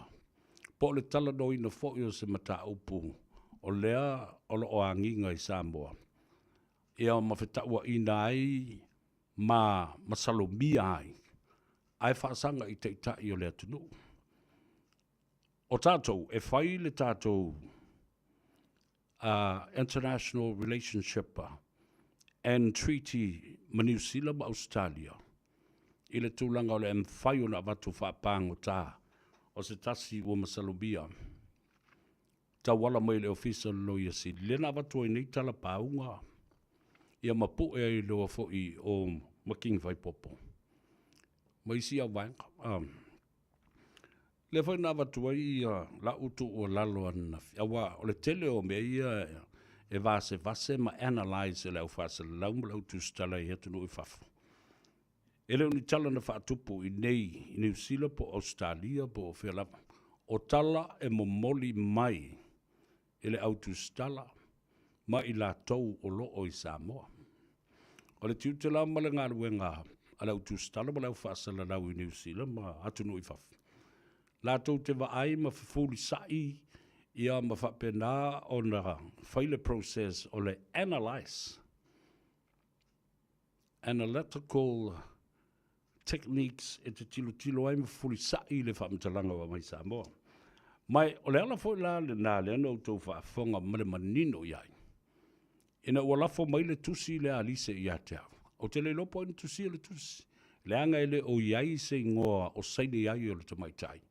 Ala le nā lai longa o na ufa iatu. Wa ufa alongo. Isi uso a fasa lau o la tau la wina le tusi. Wa lava matutoe le nā moa o te mana malamai. I le la tau fo i fefuri sa ina o le tusi. Ai taati ai lo fa pea. E la e o mai lava le te mile nei. Ia, tau te whaafonga iai. Au te lei whaitau i nātu lava le tusi. Leanga e mamafa i a te au. Le tali tonu wina o le tusi lea.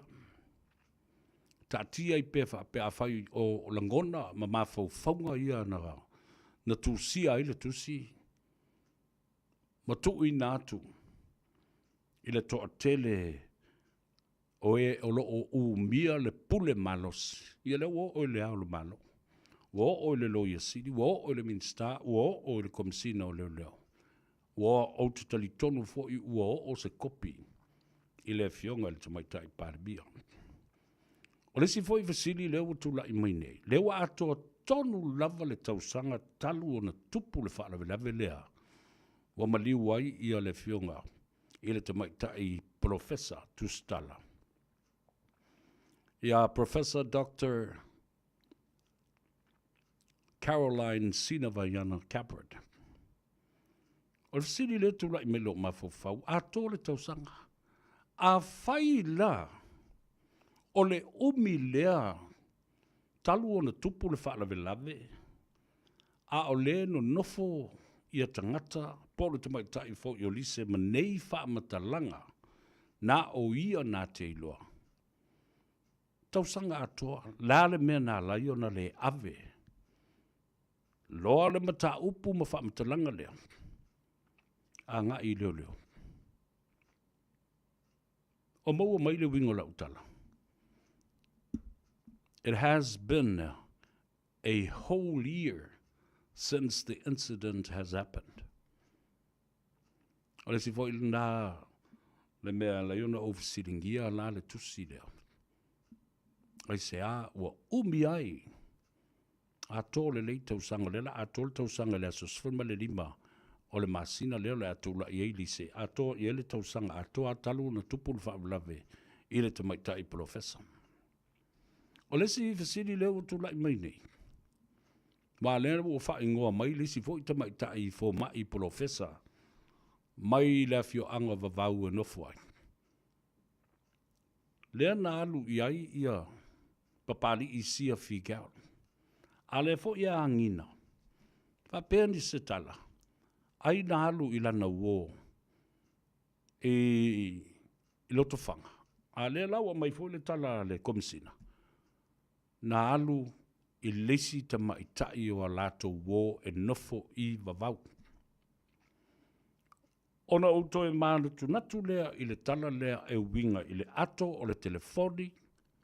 Fa pea fo I le computer, po le laptop, ma recordings uma ia o lo I lunga o le telefoni. Na fa pe fea o na o I le tamaitai o lise mea nei. Pe a fai o lea na o leo ma le tamaitai lea le wo a papali I sia figaola mai vavau. Na o ai maleki o le fale I vaivase. Lea whato ata tala ai leo le fale ma maua I le tino maliu o le tamaitai professor I tonu I. O maua mai le bele o te tau whaamatara atu e tusala ma le saunoanga le fionga le komisina. So, a tilo le time frame, o lea e loa I ele I aise ki alise. O le ki lea whaato atu I le lima o le tamaitai. Le si fo I tamaitai po se doctor e fo I lewa umana whaai loa mai ele. Ele a fo I ele komisina o Dr. Cecilia ala I lima. Ia ele watu le swafa ma o teltonu fo I walanga lewa tau sa o me lava o le tamaitai le na tuu iai e sia whikiau le ki. O le fale I o I vai vase. Whaawasenga I whalawa lai oe. Whaawasenga I whalawa oe ia le mata upu lea. I le time frame o whena maua I le ato a le whato atatala le fale ina ua tau nuu mai se si lia ma le vasenga o leo. I le fale lea na oti ai. Matupu ele whaawalawe na tatala atu la ia lea wailoa I.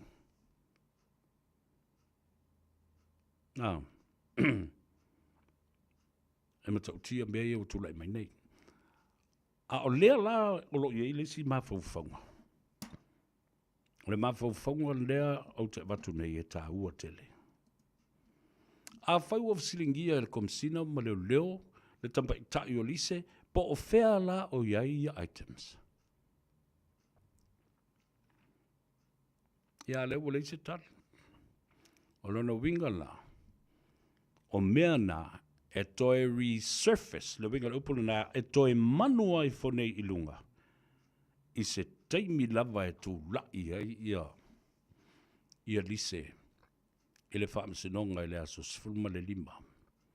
O le maasino a perila. Ia, le si mea leo o ta ua mai nei fo i le fionga i le komsina. Mantua Samoa, na ona au fai, ma vase atu winga o upu ia fai, ma whaatalandoanga ia fai. I le ise si ua tua ia i le mata upu le nei. Lea lava e taati atu, i le su enga leo. A o le ale taunu unga. Ai whape I na whai le su enga wa. Leo ta ua umano I vavau, umano le Sheraton, umano le tau mesina. There are no records to prove na ise whanatanga alise ma le fionga le mai tai pāre mia I nā. Le whai lau sau no le fionga le komsino leo. Wa leva on a lato sauni ma whaatalitali.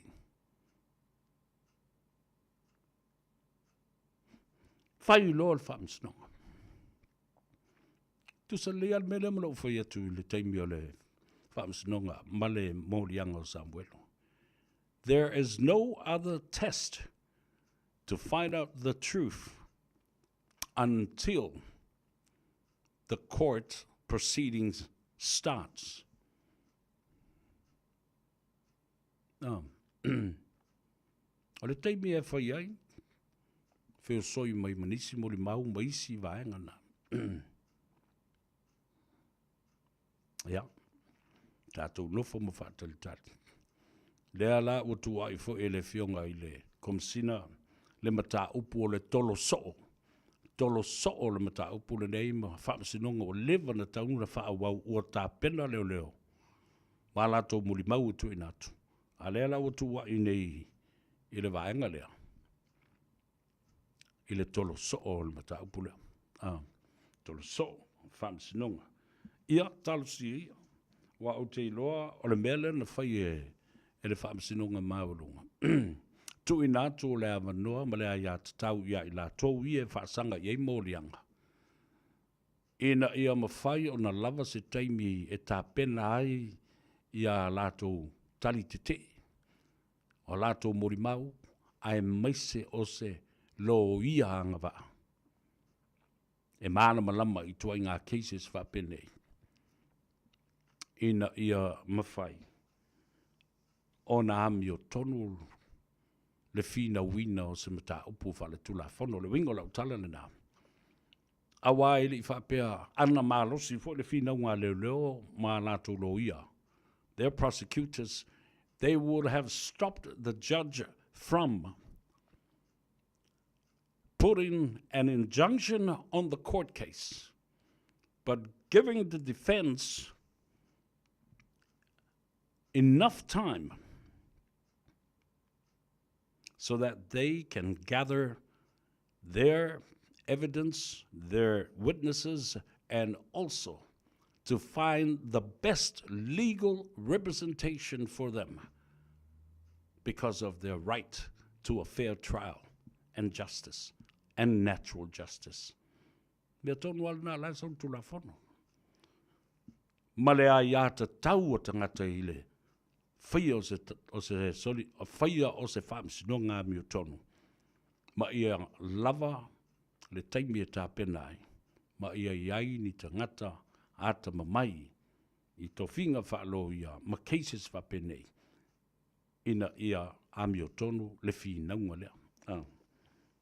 So keep that in mind. Ma fuanga le nā lai o nā tolo pea ma tolo mai. It's all about fair justice and a fair trial given the rights representation for these people or the defense team. O ona nafisa o whaia tuai.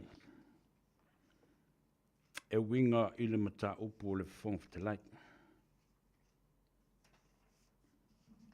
Ona o lea lava o lo ta oto le mata upu a tule epa. Ma le sa whapito ia fia mea lea o tutu whaatasi le vaenga lea. Ina ia tuu i nātu le mōrianga, i le whaamsinonga. Ua le toi ai, se whaatuatuanga i le teita inga le fionga le whongwhitelai. Aisia, o le mea mua. Ua whaanga e le whongwhitelai, lana ia te tau, e pei ona au mai e le vaianga whaasfuma le whapui tasi, o le whaavai, o tiute, o le fionga le whongwhitelai, maana matafa ioi. A whai e eise mata upu e pasia. A e tutusa le whai numera. O e te e mai langolangoina. O na whaanga ina lea. O le vaenga le nao le tula fono. E whai ei le palota. A le whongwhitelai. Ina ia pasia se tula fono. Le rā sa tau sila iai. O le whongwhitelai, whatasi ei ma le sunga maulolo tā vita na pasia ei tula fono. O whanua maswafa i le toi whaafo i mai o le whaavai ia tū le whaamsinonga. O whanua maswafa i lalo le whaamanu malunga a le whaamsinonga mawalunga o the Supreme Court. O le talitonunga lau tula epa ma le fionga le tamaitai pāle mia. Ua whao ngā se le fionga le whongwhitelai. Ma sori ei le tūla whanu whawai. Le vaenga whaasfu ma le whāne nā pui tasi. Ua kāsta ila na vautupa, ua whai ila na pālota. Ina ia manu mālo, le lafua le mālo.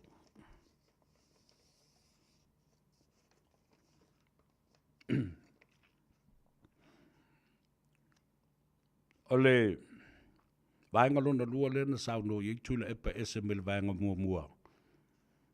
O le fete na o le pati le wala tau i le whatuatua i le tua Samoa watas.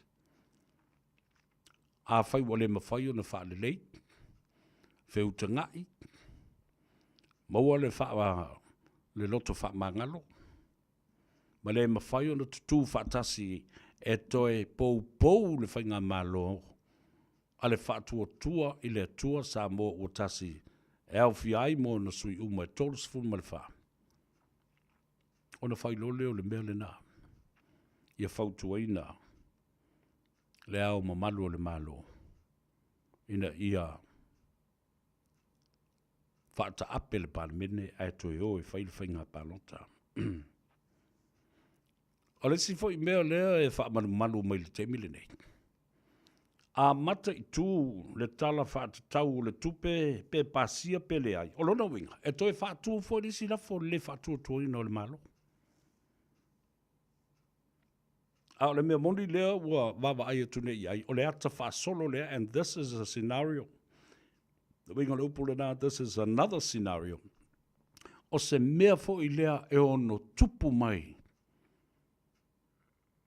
I le pasia ina o le tala whaata tau o le tupe.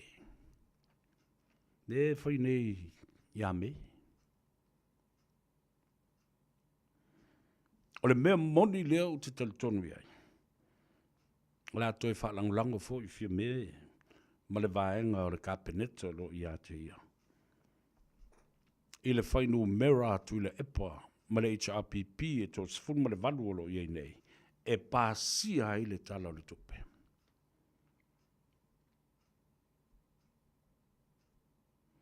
Ai si sila fo i ai i tu la fono lo i ai tono o le mauta.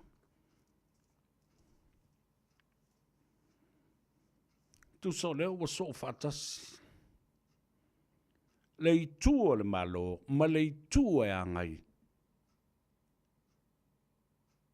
E le te tau na whai. Collusion. ua mali lie ai e whaia se mea whapea.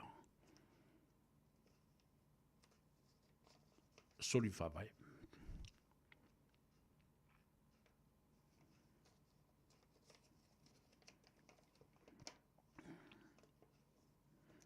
Ona tātou wo o maila ia le mata upulea. Pei ona o whaiatu. Tulepa has now signed in the affidavit or a written submission to the court stating that the speaker had voted unconditionally or casted his vote to pass the bill of lands and title court to attain 2/3 majority. But the speaker should have not voted. Only when a vote in the House is even or equal. E mafua mai la le mele lea. Nā la iona le langlangoina e tuila epa le lafo mulimbuli a la auli ma le vaenga le to lua se fulu. Nā ua tala no sa watu le epa. He will never accept la auli a le mali e toa to ever become Prime Minister of Samoa. And that is why he didn't support the second motion. Mafulia. It was payback time. You didn't scratch my back, I won't scratch your back. O walua tuolo patu ele amatanga ana tau fata se whaile mele o lewa no ki ko ma ki whako le whainga malofi me. A lea la wale whaia ia tau. Yo le mea whaila na o te whaia ia tau. Ia tonu wale ta o le tau I masui. It was payback time because Lauli didn't support his motion in the first place. Tau I masui. Ole na. Ole tala whaasolo pito o mene I o whongoftalai.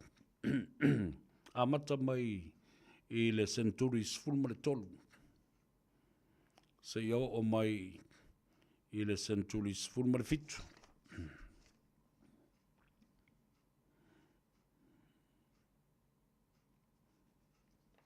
O le tiu te lava ia o le whongoftalai le nawa I tau. I pāle mene wha Westminster. O ia o le fofonga o tangata. O le ale mea maalidia I ai ia tangata lau tele o le itumalo. Po se vaenga fo I o le pāle mene. A wa o nawa I teimi le ialo ia tele tasi ale tupu. Ma le ai ngā tupu. Pule le malo, pule I tulafono e fau e la tolu tulafono. Fa matala le tulafono, fa malosia le tulafono lo no winga. Tulafono ale tupu.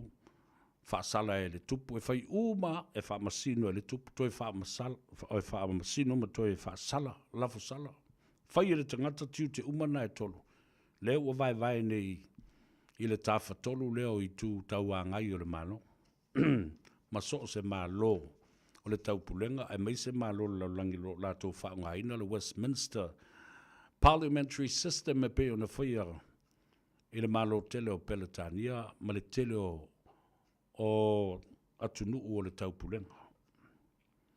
The speaker was the mouthpiece of the House.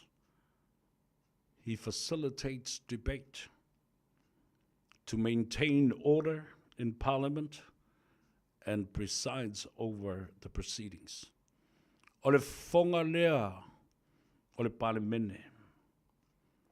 Na te whaafoefoeina le tūlanga o whelafulafo inga mawhinaunga. O whesiri matali I tutonu o le mautafono ma le palemene. O le malo tele la a Peretania. O la tōwai na mua whaia le system la. They adopted the Westminster parliamentary system of government. Na whaia I le ta whatolu le na ina ua uma o na opu e mai le tupu ai. Ai vavai ese lo na ulu tulou whaafonga le atunu le teimi o whalani. the French Revolution. Wale lava vata ngata. I tu ai ngā nofo inga whapea. Nā o le tupu malona au a inga, ma lātou whaia whaamsinonga, ma tū la whono, ma whaasala tangata. Ia kau pule nom kankako oi pu e mai. Pu e mai le tupu malona au a inga. Ia ma whapea nā lona whao sala iai. O na whatula ia I lola ia leo le whainga malole o mai lawa le teimi le nei. Ina ia tau si ai le file mu. I le tā whatolu o le palemene, o le whono whatonu, ma le whaamsinonga. Ai le wāla leo le palemene, ma le whaamsinonga, palemene, ma le whono whatonu, po le executive, whono whatonu ma le whaamsinonga. O lo o whaalawa ai mata o oto ina la au ta ofi. O ala au ta ofi na, e ta ua o le separation of powers, e le a ia mai le palemene I. E le a ia whea ia ai ngā lulu e whatasi. Ina ia mauti noa, e le ai se ulu o le tā whatolu le e tasi. Na te pūlea mea ma tū la whono, whaulu tū la whono, whaamalosi tū la whono, la fosala pe asoli le tū la whono. Le ala na lea lenga na tā ua tele, I tū tau a ngai ia e tolu o le malo na tā whatolu. Pale mene, whono whatonu, whapena fo I male.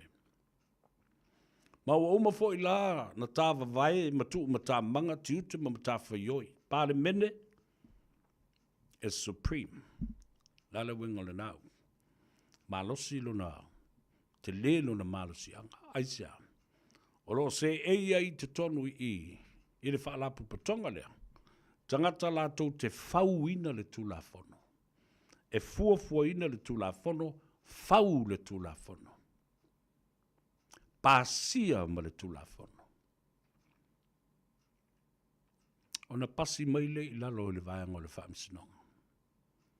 O I lātou te whaamatalaina, lātou te whauingaina le tū la whono. Lātou te atinaeina le tū la whono. Ma lātou apalaia loa ma whao ngā le tū la whono. Parliament is the legislature. They make law, they pass law. The judiciary or the courts, what they do, they are responsible for interpretation of the law. They are responsible for developing the law. And they are responsible for applying the law. Whawinga, whamatala, atinae, apalai lo ma le tū la whono. Pule whatonu, le kāpeneta le nā o le whainga ma lo o lo tū. O I lātou is to reinforce the law. Ei ma leo ina, ei ma le fionga te mai tai pārmia ma. Ma isi ma tanga ruenga, a o le lātou tiute ma le mata whaioi. Ina ia wha malo sia le tū la whono. Ma mauti noa.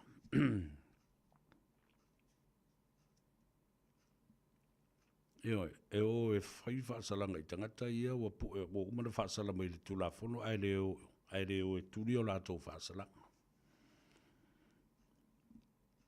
O le mela malia I o le au mai o le mata opu le whongwhtalai walu tausanga wa sau tausanga wa suinga malia lava. Wo o mai I le tā ua tele o le whongawhetalai. Asi sila lai le mea o lo o whaangai nei le Westminster ma le system, parliamentary system a malo tele o Peletania. A palota le whongawhetalai, e palota a toa lava. Le pale mene atoa e au fiai le vaenga o lo o tū malo whatasi ai ma le tuangai. Every member in the United Kingdom's parliament will vote or cast a vote to elect the Speaker of the House. Olona winga. E ona whatu mai ia se se fonga fitalai mai lei tuangai. Ia, pe lima foi fonga fitalai. E whaatula i mai ini pāti ese. Ia na tuule i o le avanua e whaia la tu sau noanga matulinga. O le ale mea ala i o na anga waa ma fia. Alu le tofi lea. Amaya.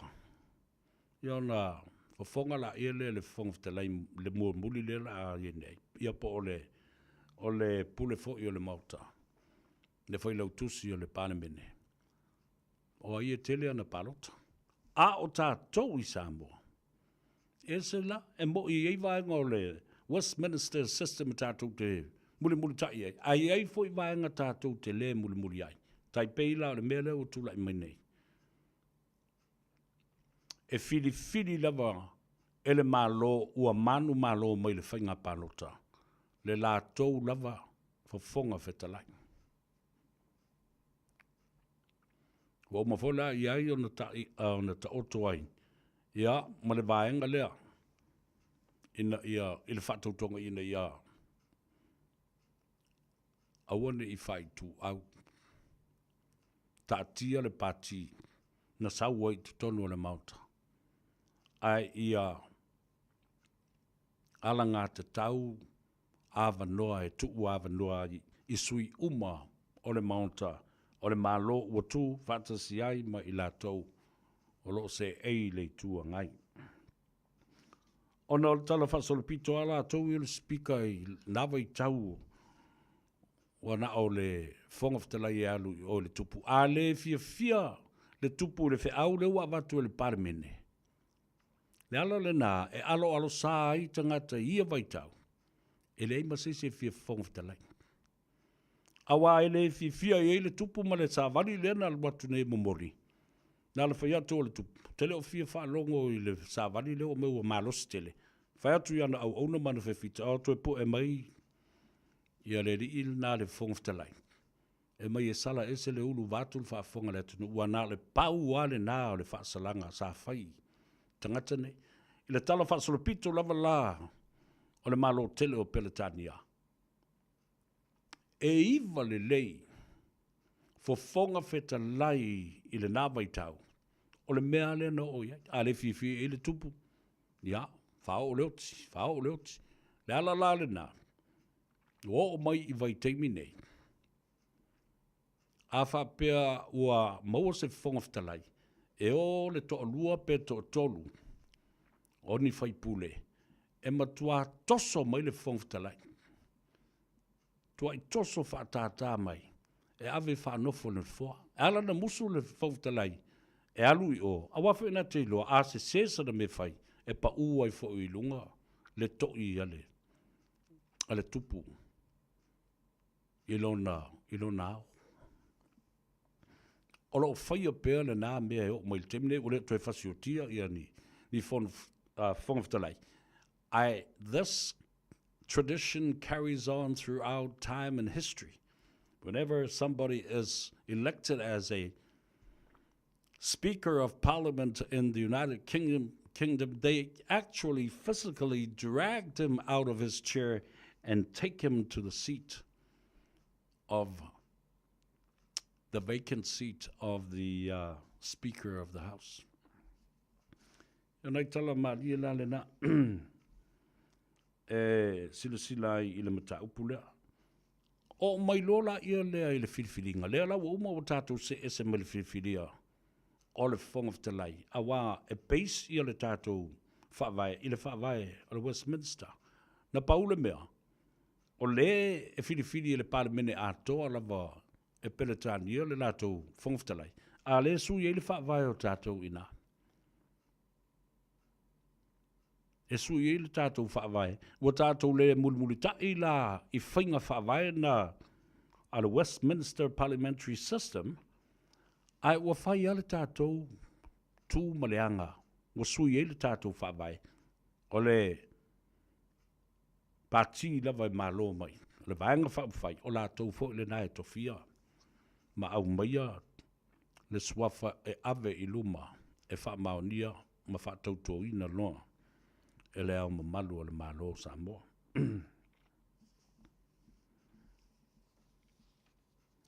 Oisi la tunu umalama. Olo iai la to whawae. Au wala e mawhai e ona ave sea. Ia le whong of te lai pe a whai. Ua sasi sana tū ma le anga, ma le tanga. Ma le taanga. Ei au wala e mawhai ai. Olo ta oto fo i la to whawae. Le wha malo lo ina mai. Po o le wha tea fo. A le mea fo la le na o le tupu ia Samoa. Malo na whawae. Ele o manino ma spela mai ele whawae. Se vaenga e te tau wai o na whatea, sack or remove the speaker from and vacate his seat. Ele o whamanino mai e pei o lae ngu ai le tula fono o whawae o le tātua tunu. Le mea tonu wale nā o le tupu le teimile nei. A se yo uto e whatepa uto tua. O le fili o le ao malu le malo. O lo ta oto ai fo i nā e le whawae. Au wala e mawhai o na ave e se ai ma whatea le ao malu le malo. La whawhea la o na whata oto tu la fono whapena i le whawae a ngā i le ao le malo a o le whatumutumunga le nā o le atunu. Ai le mawhai na whaise whainga e whaate ai le whongoftalai. Nā la mena le whai ai se tu la fono ma ia whamanino ai le tātou whawai le mele nā. Na pau ala mea lai ta oto ai, whai mai. E le mawhai o na whaate ai le whongoftalai, se vanga nā. Ua ia malo lo lava o ia, ma vai alo ia, i lona loto fuati eifo. Lua, ma vai se ngase, ma ua le oto le leilo na ma fau. Ai le o tau uina mai ai, ni soli tu la fono. Na o le ao le malo lai a mai lalo le whawai. A whai ai ni winga, soli tu la fono ma le mātanga ma le pā a misconduct and misbehavior for whoever that holds office of the United States, of Western Samoa. He should vacate the seat of the head of states. Ia, melana lei. Melana lena utou sila i nei tonu o le mauta. Ua fete e nai ua tutu atu tuala. Whapena fo I ma le fionga le tamaita I paramia. O le tō whaia olo, whapena fo I le atinu. Ma la tua ia le whai mea pio o le fionga le whongftelai. Ile le whaia le leo ana whai unga. Ma whinau atua iloa. E ta tau o na whai se pālota. O isi la tunu, la whai le pālota of no confidence vote. Le to iai se tali tonunga ma se whatu tuanga. Ile ngā luenga whatino le whongftalai. Ao tātou. Ele o iai fo I se vaenga whapena. Le ise tu la fono e mwhai e o na whatu se lafo. Ua le aise whatu tuanga o le parlemene. Ne ala la le nāna lai o na whina watu I tuala ma le fionga le tamaitai parmia ma isi Minster Senior. Ina ia whase tuangalu I le fionga le whongftalai. Whase tuangalu fo I ma le fionga le sui whongftalai. Talo whai. I le tama le ainga le tai o lea o te ua sa fua le ave le fua. A oila se ea ni le na fua le whongftalai I whai. E whaatino le mata upu le mana o tuai le vaenga le whaatu le lafu. O le whailau tusi le whono. The Clerk of the Parliament.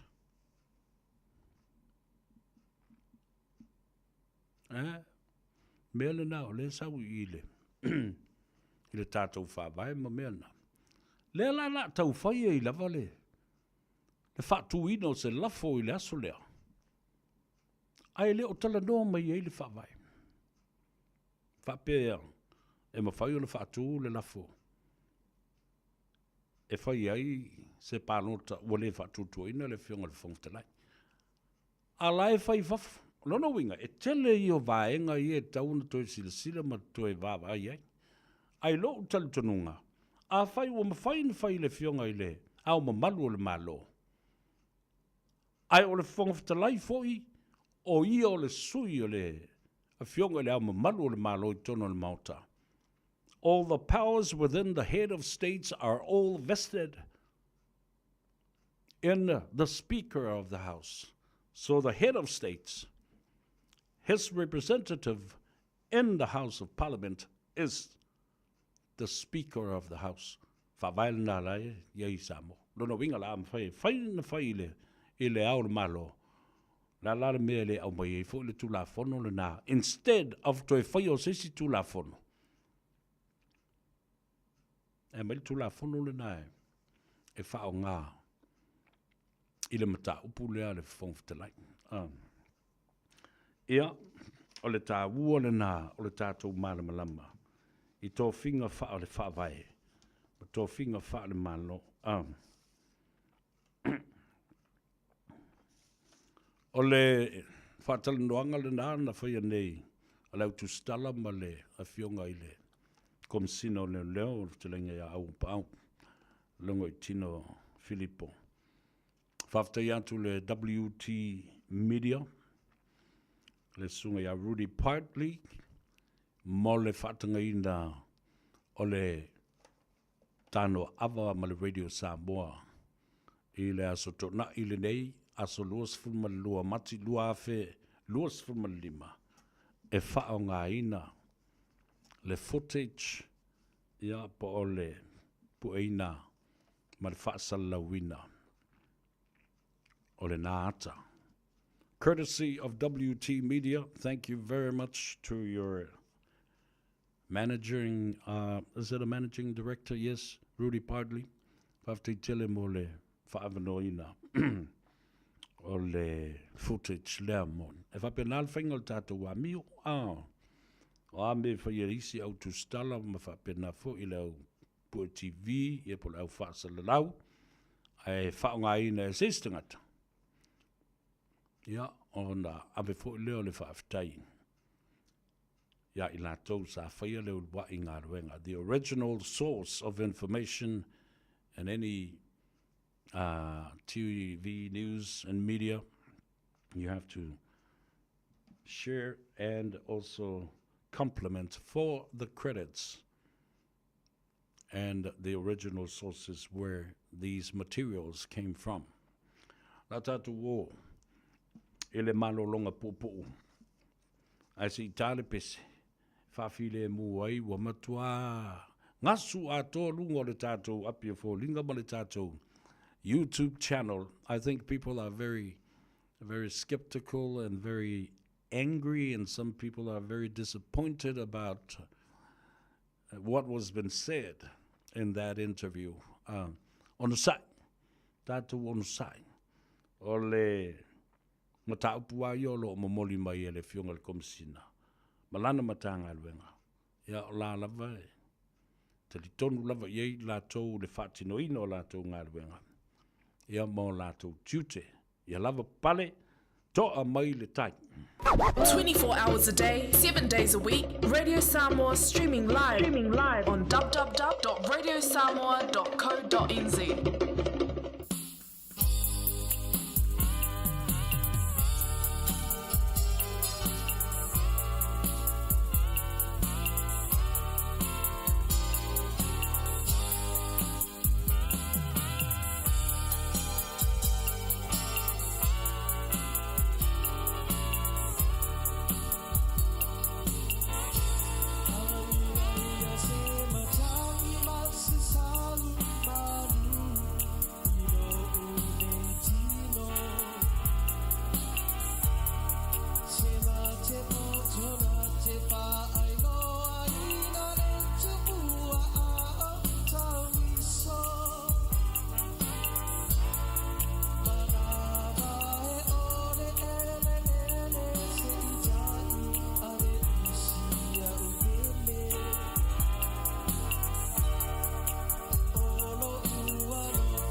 to sao time is ataya.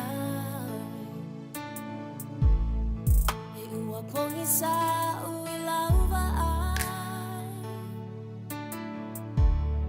ai ua ngalo ya o elo ualofa ai ua ngalo la ta utonga po olea e sa ua masanga ua elea mana ia inaita o ngā whea ea au se selo tawa ua mativa o langona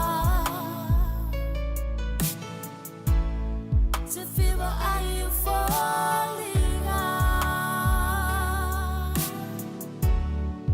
po o ngā whea ea na o sa se ai lau alofa ua mativa o ulangona wa o inu leipu o ona he maulo alofa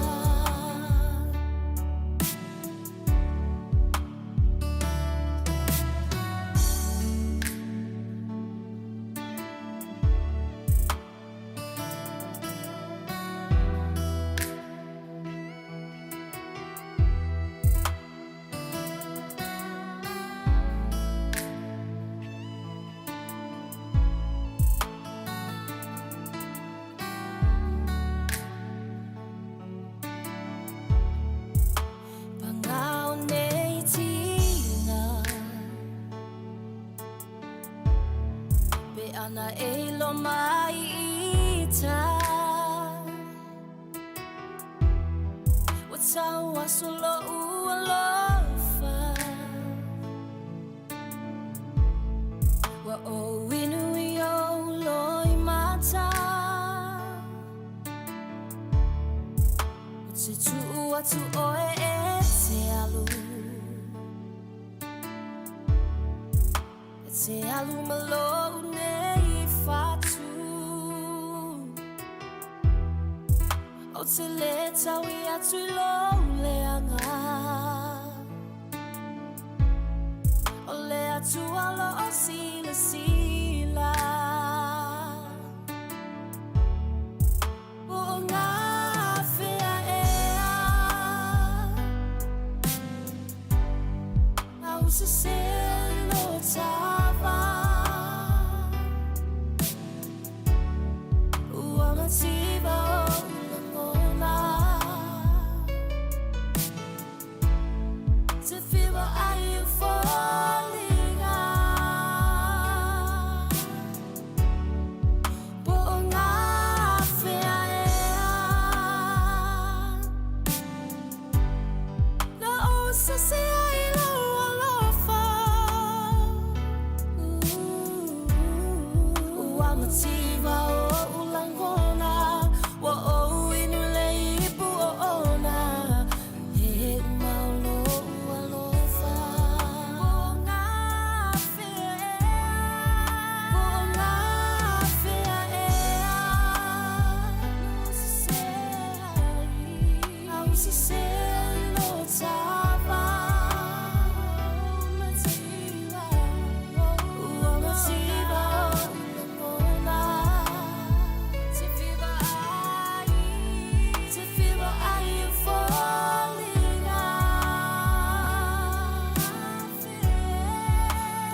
tiva o ulangona wa o inule ipu o ona le umaulo ualofa.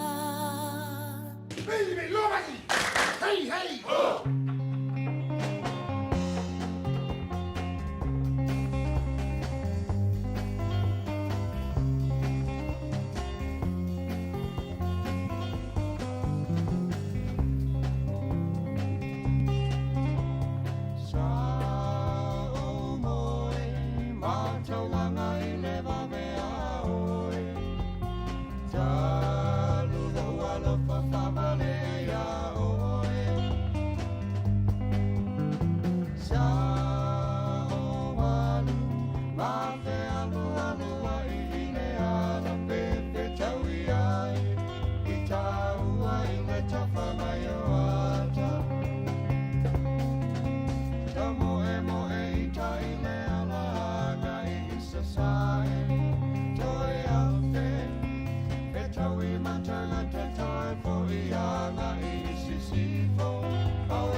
Tell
ai ai o ni a walo fatu mai a pasopoia malia i mai ai olo solo solo e tofa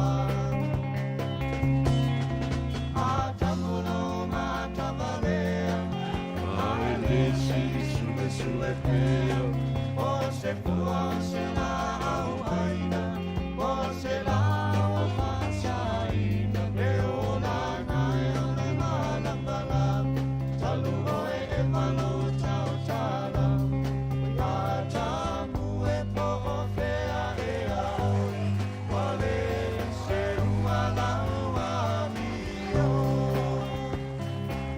Le da o le whawhiwhianga sui whiwhiloi o le Tanoa Ava ma le i atua sa vea i le reia uli o le astonai e au te wawai atu.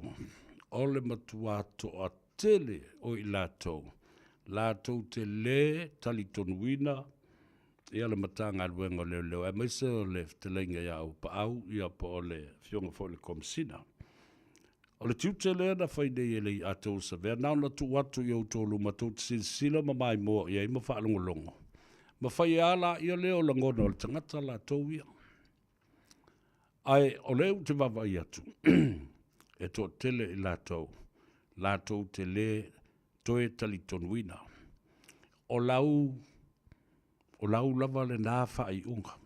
Whatalo whatu i le fionga i le whatonu o le tātou alaata ma le tio, le siufonga o le tai au fau, i Long Beach i California, le sunga ia sua, ia po le sunga fo ia tu le epa, whaafetai sua lio, whaafetai le mafuta mai. E le ngate le nao le uso ia afa godinet ma le faltua, whaataro whatu fo i ma whaamano atu love papale ma le onsai. E tele lava le mautonu, aolo o toe au mai e tangata, le mata upu lena o vātua nei. E tusa ai ma le moni mau o Samuelu. Where are the evidences? Where are the witnesses? Ai le ngate le na, o le mea leo le telefoni. Hesu le telefoni. A tonu fo i o le mata upu lea. O tula i mai a Samuelu.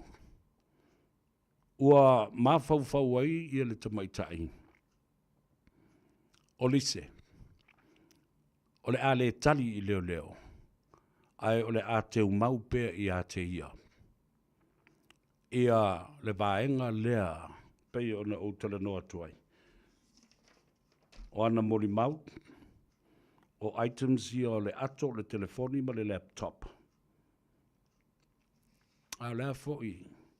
Le taunu unga leo o iai le suenga leo. Lea lai ona ufaiantu lea tunu. Lava papale. Yo e leo toi umi se teimi ona tātou tū vai lea i lea sosfurma le lima. O le matua tele o mea. O le a whaate ia ai tangata pe a whai.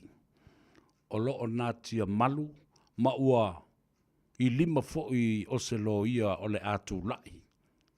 Mori se, mai la tau nei. Mai a tonu foi o se whaatonunga, ma se whautuanga whaale tu la whono. A se lo ia, o le mawhai ei o na tui nātu elise.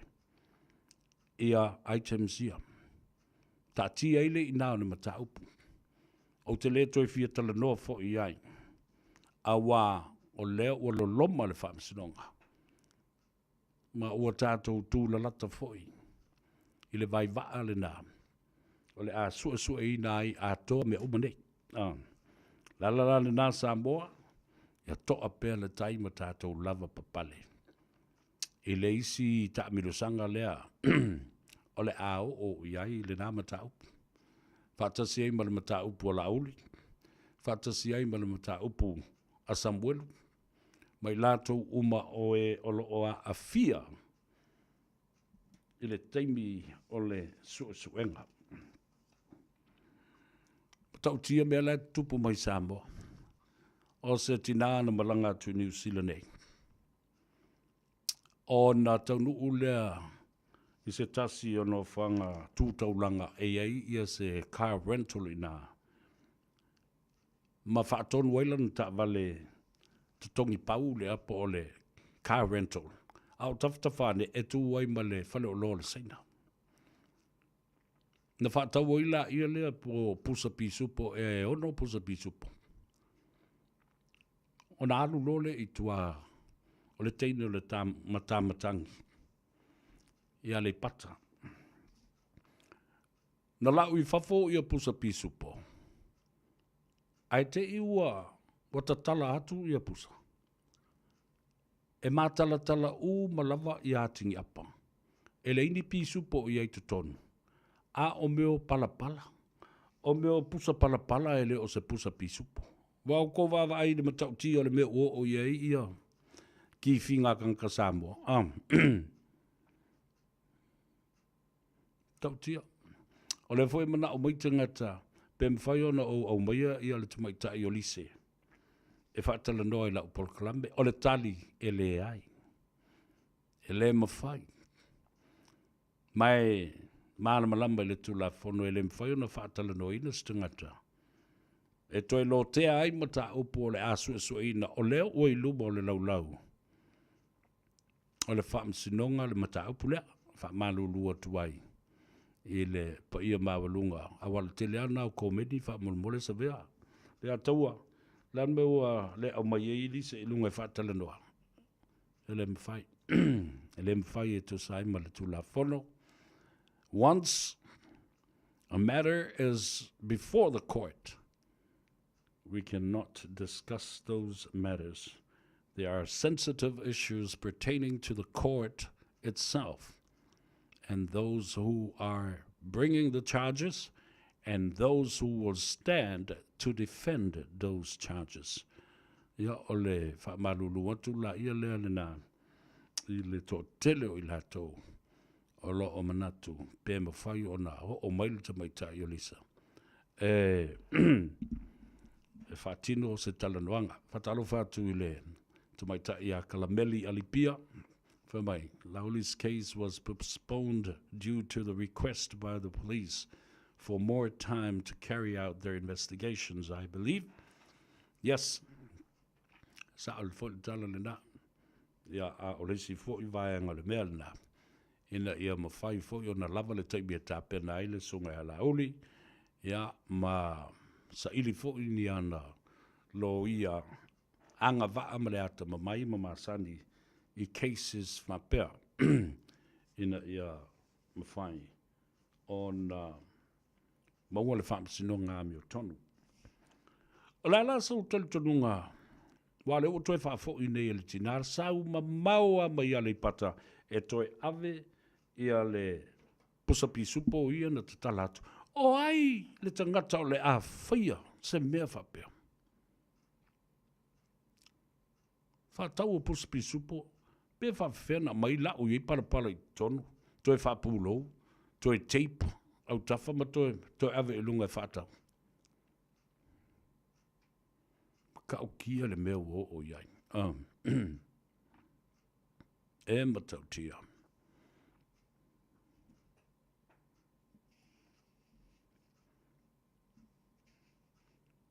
Ele fofola ina o le fala le sunga lauli ma le whaatutua I le atua Samoa ua tasi le aso na nafi. Ma le autu stala ma le au whaasala.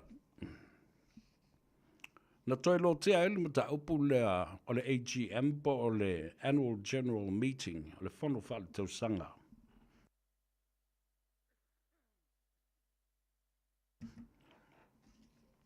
Ma le taunu unga no o iai. Ma whai unga no o iai. O mea mua ia na lo tea le whanu whale tau sanga le na. Mua ua toe teu le whawai. O le whaatuatua I le atua Samoa ua tasi. There were new amendments to the fast constitution. O le winga le nātana. O se tasi leo vaenga o lai au mai o le whaamawai. O le sui I lana pati.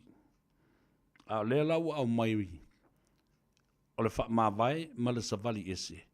Po o le whaatea fo I le pati whaau whaipo se whaafale tui. O se sui whaipule. Lua. confirmation of sacking of Fiame and 5 others. Fiame, Olo, Lea Tinuu, Tuala, Toesusulu, Mafawalo. O le wingo le nātala. Ua toe tu i nā tu fo i le isi tusi le whaamsinonga ma le whong of te lai. Ina ia mwhai ei o na whaatino. Teu te unga ia ua whai e le whaamai. Ma ua whaamauti noa ma whaamautu ai. E le toe fo i mai lava. E avea o ni sui alo ia. O le pati whaafai. Tolu.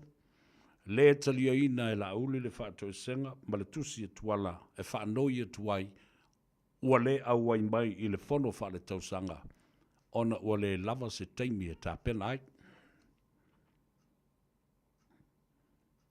Ai e tatonu le sunga lauli, a whai ua whaatea maloa ia, o lona winga, e te tau ona toi fōi i la tau nei e whasiringia o la tau tu maloa. Ile whai unga, et tauna whai. Lauri rejected Twala's letter, but it insisted that the 5 members should have gone back to their constituencies and asked them for their consensus. And fourth, Lauli still rejected the minority, the small minority leading parliament of Samoa. Ia lena. Mai vaenga nā, e te nofo mai mawhau iai. Ia. Ma tātou whaatalitali pia. Kākou o le loko kai au, ma kākou ka kalo e kālusia, po le a sisi ngā i o ingo le a whatino. I le aso ngā fua o le a sau nei. Rona winga foi ai longa o le a tātou wawa ia tu se fono. O le alisi vaenga o le a whaia e le fionga le whong tanai.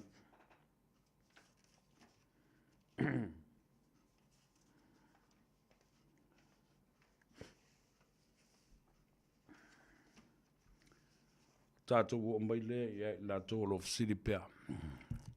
E le ale au ngā ia.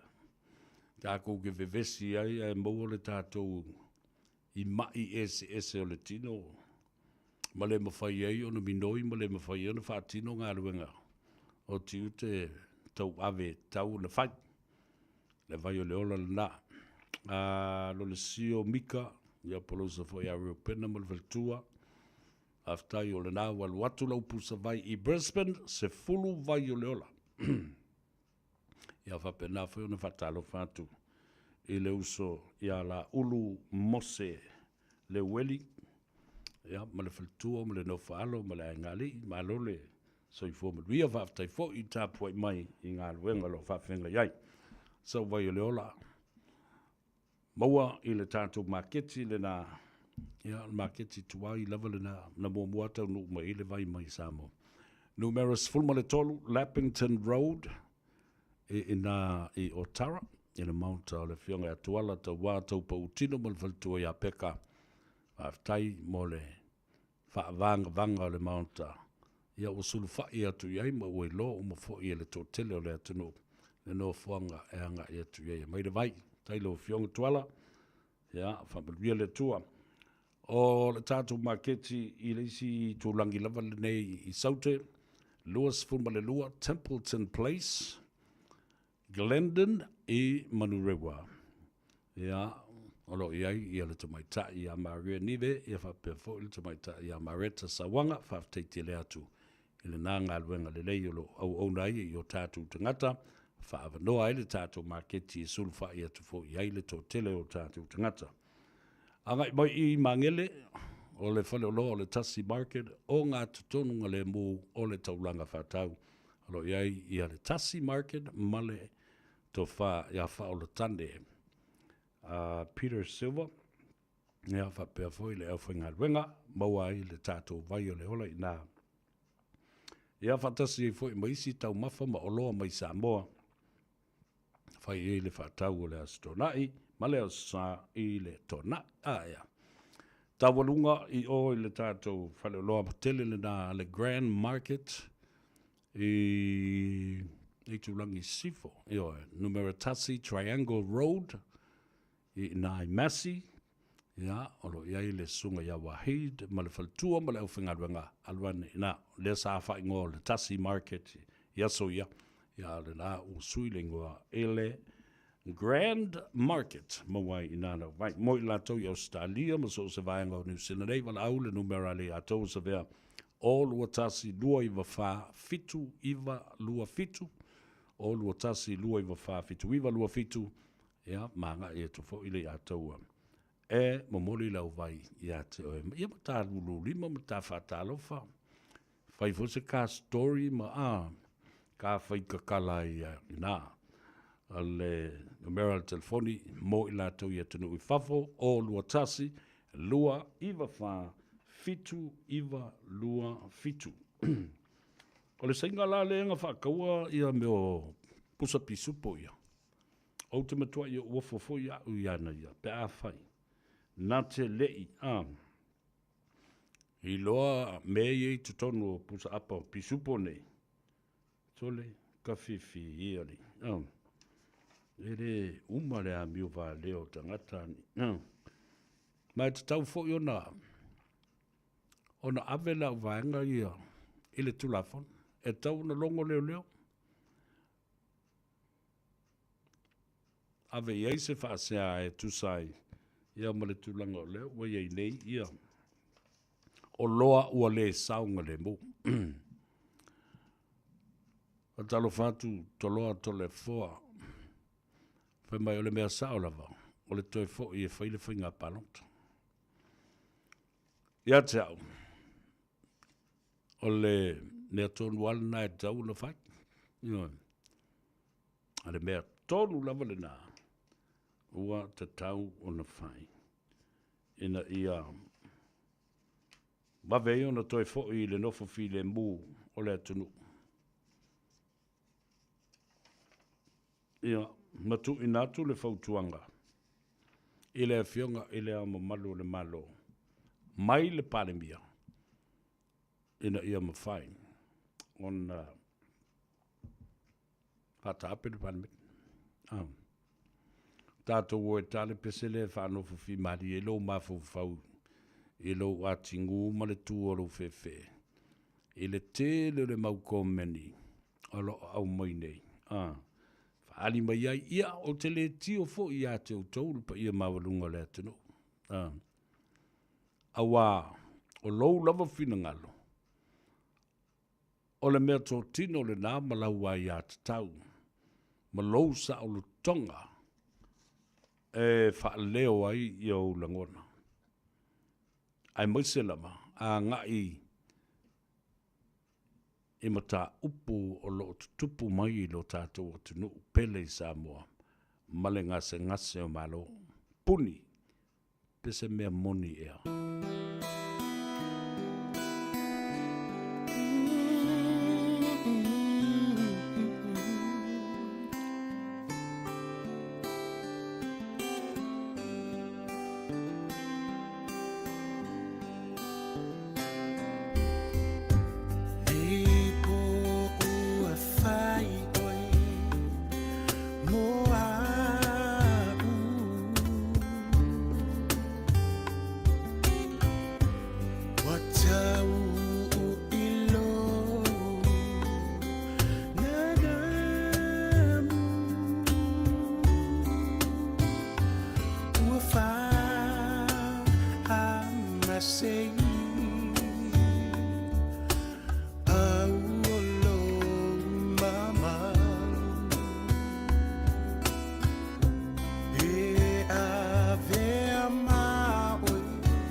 po ia Samoa.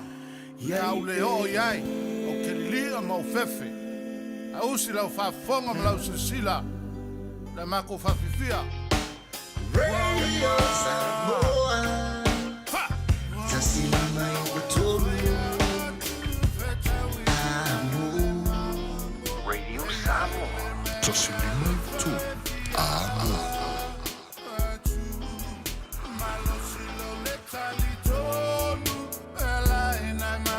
Salo, uma le fai le lei ai fossile maso. Wa uma na o fai a tu feta wila lo le mambo. Fai ai le me alo fai fia ava a tu. Malo silo le talito ela ina ma salo. Uma le fai le lei ai fossile maso.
Life doesn't always go as planned. A family tragedy, an unexpected bill, or a sudden expense can leave you feeling overwhelmed.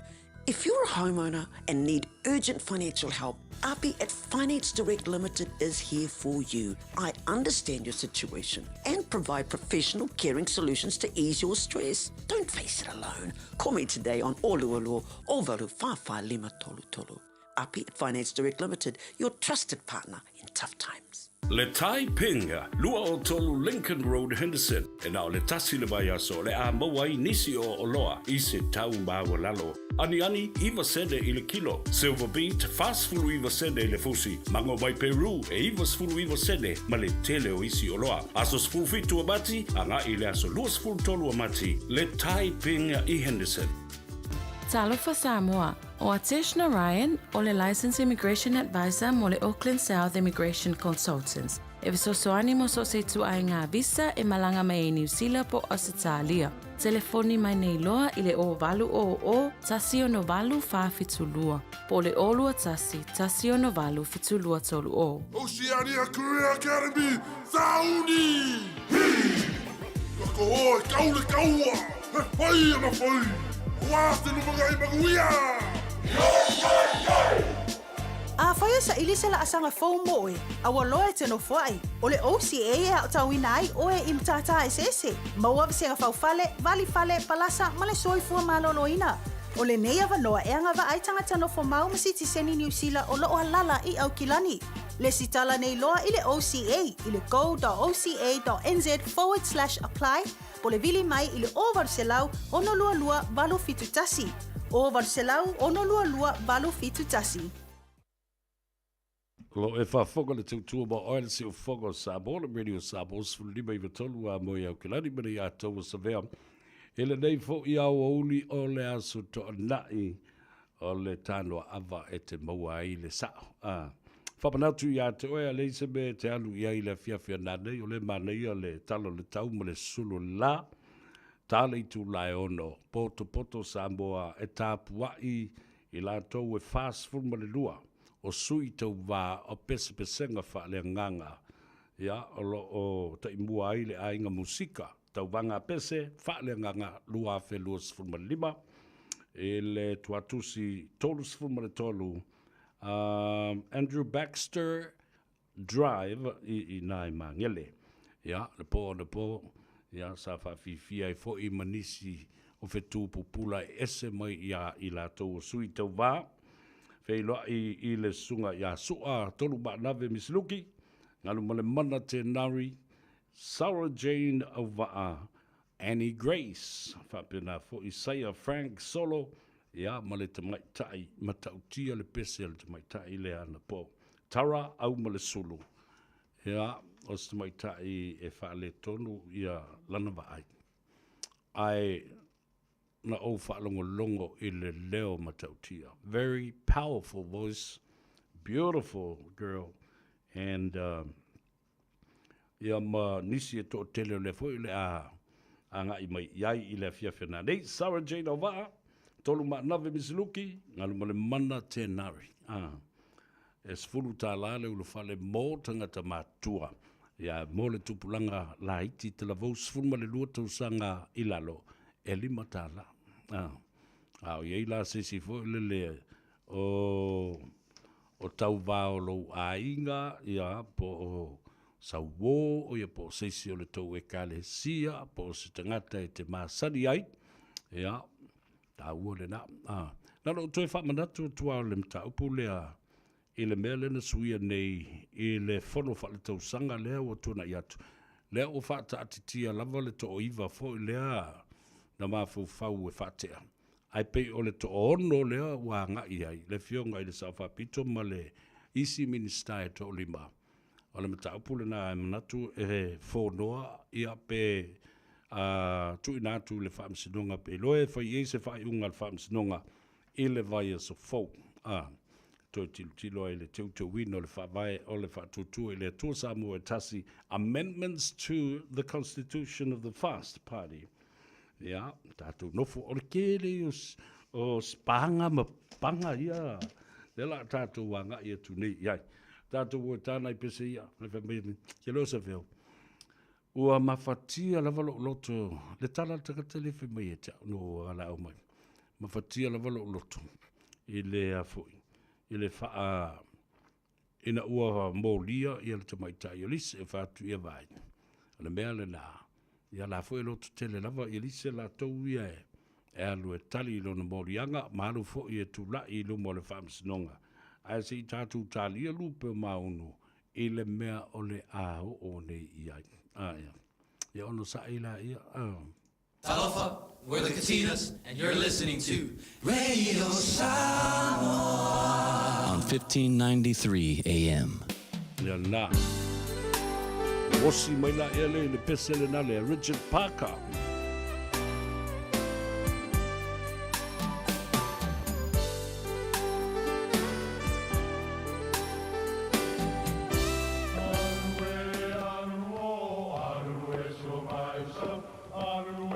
O Samoa o le atunu ua mai au na tofi. O le la au ua mai au ngā tātulanga e le to e tau au whangaina. O le vai fo i ua malili ua mai au na saiki. A o lau polo kalame o le vau filifili. Ua na o se toi wha manatu. Ua na o se toi whangu i au nganuu Samoa. Mau upu ta oto, mau upu tu. E ala lea i ala ngā upu ma muanga ngana ma le vau ngana. A wane i emisia le tātou polo kalame. I afi o aso lua taitasi le itu la e valu. I lunga o le Radio Samoa. Ia manu ia tele, lau mai moanga, ma lau whaasaunga Samoa. Beta Drive Doctors I le taulanga whaatau I maangele, whaapea manrua, o le vaenga o so ngase pe amana o mia, e whaatino e fo I matupui pui o le whanau witi, o tupui pui le COVID is full river, mo I lātou is full on tausanga malunga atu, whaapea matupui pui o le flu, wala au telefoni, 255-25 mo so wanoe whaatino ai nei au nanga, o fisa fo mai maangele I taftafane o le McDonald. Amanrewa e taftafane o le Faletusi po le Public Library. Beta Drive Doctors Clinics.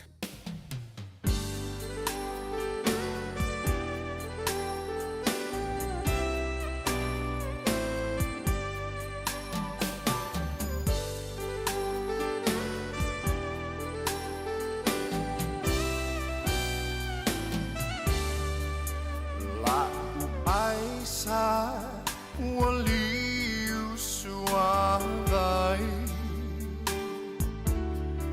Ola Rosa Wale Fumai Ai Ua Uimoto Eseisi Ola Rosa Ote Suichiai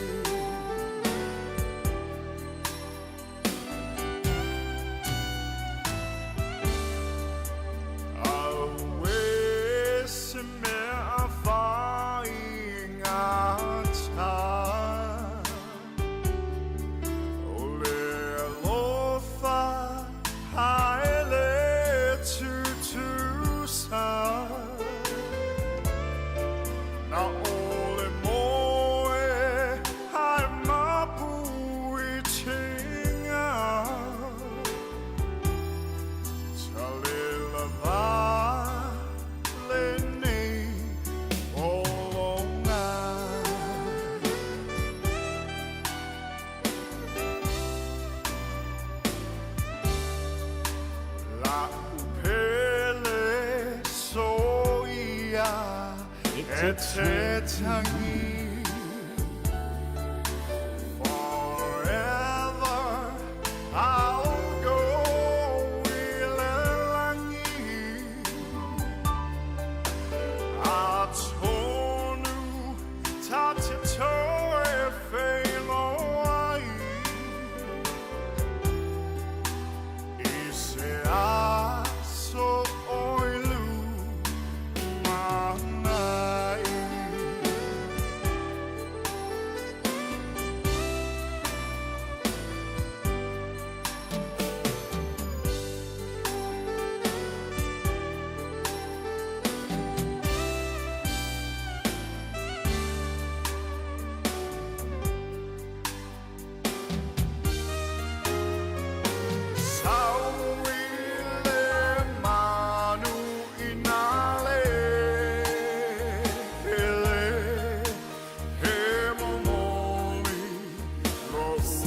Sei la upele Sauile manu inalu Emamoli lo sei ilo fatu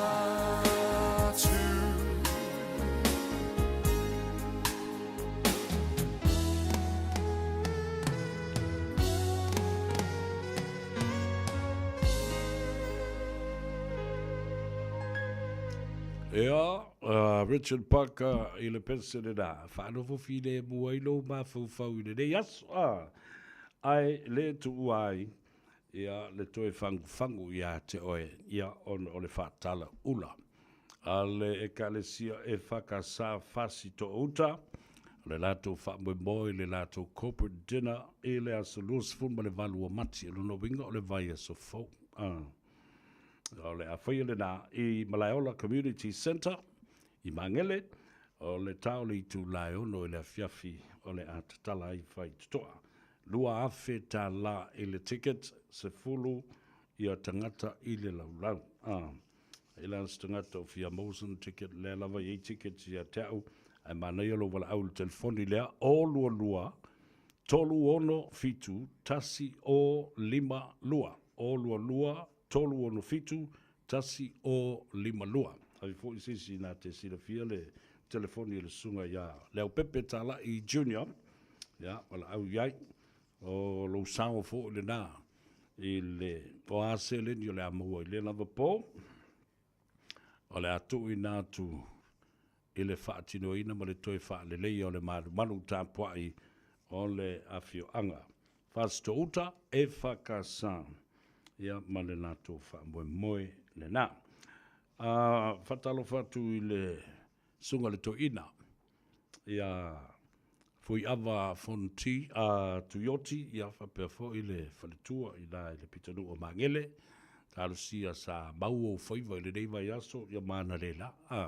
real sampati ile so fatalo fatu ile fionga ile ngaftas foi maono sia le nga ia fa perfo ile fionga ile faletua ia le au pepe ia mo siu to ainga na i Henderson fatalo foi le uso ia feti ia mo le tua fine ia Linda Harder ina Henderson ia mise po inga luenga o lo fe ngai mo to nisi o lo ilunga le ala tele a o lo ngā lulu e pēr le tō tele ia whamri atu le tua i ngā luenga ai mise po i o le feta loloa i o le atunu u ilunga o au wala tele vavave i le nei a fiafi ia male anga yo nisi wa isi ngā lua tua nei e tau wale asa o la ngā lua ia au nisi ala mkwa malolo le ia mawha pio ia le tuli lima manu ia le whamwe moe o le ainga musika i le fiafia na nei mai lato uma o le a pepese ma tau vai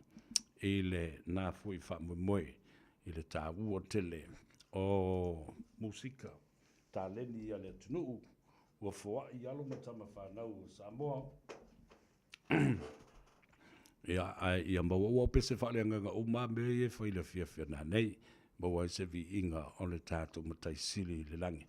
O le tāwalunga ia le tātou Tanoa Ava, moto le angtonu, ia whaasawali fo i au le Ava, ia ai anga le leile atua, tu e toso mo le tātou laulau mo le ma le wha mui lewa yaso.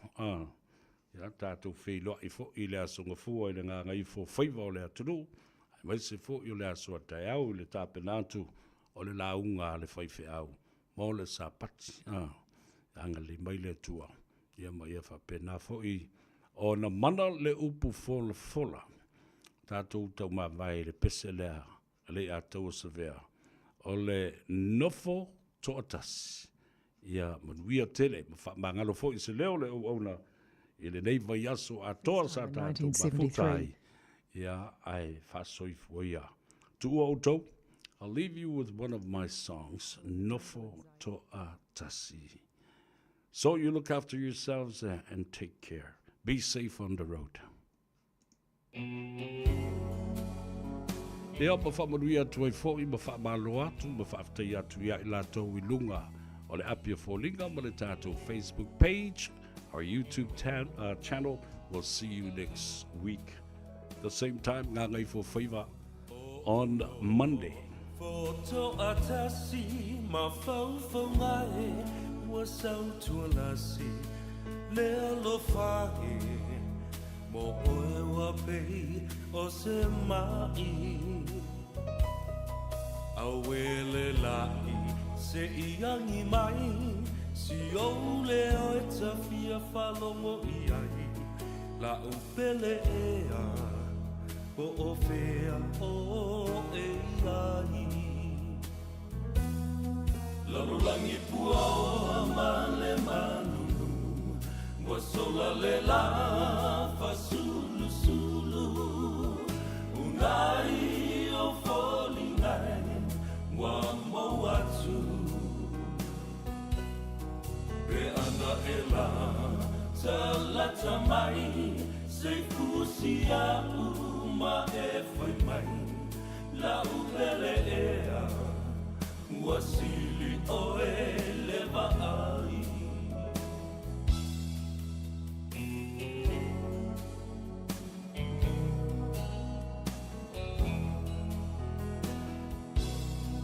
e moni ai o Solomona o vai e telele tinea le lofa e sole sami ma le au e fe tawhai le timu ngai se i tō mai wa o ngala lai le fia inu mai fai mai e so tana po o a upele ai lalo langi pua o male malu wa sola le la fa sulu sulu unai o foli ngai wa mo atu pe ana e la talata mai se fusia uma e foi mai la upele ea wasili o eleva ai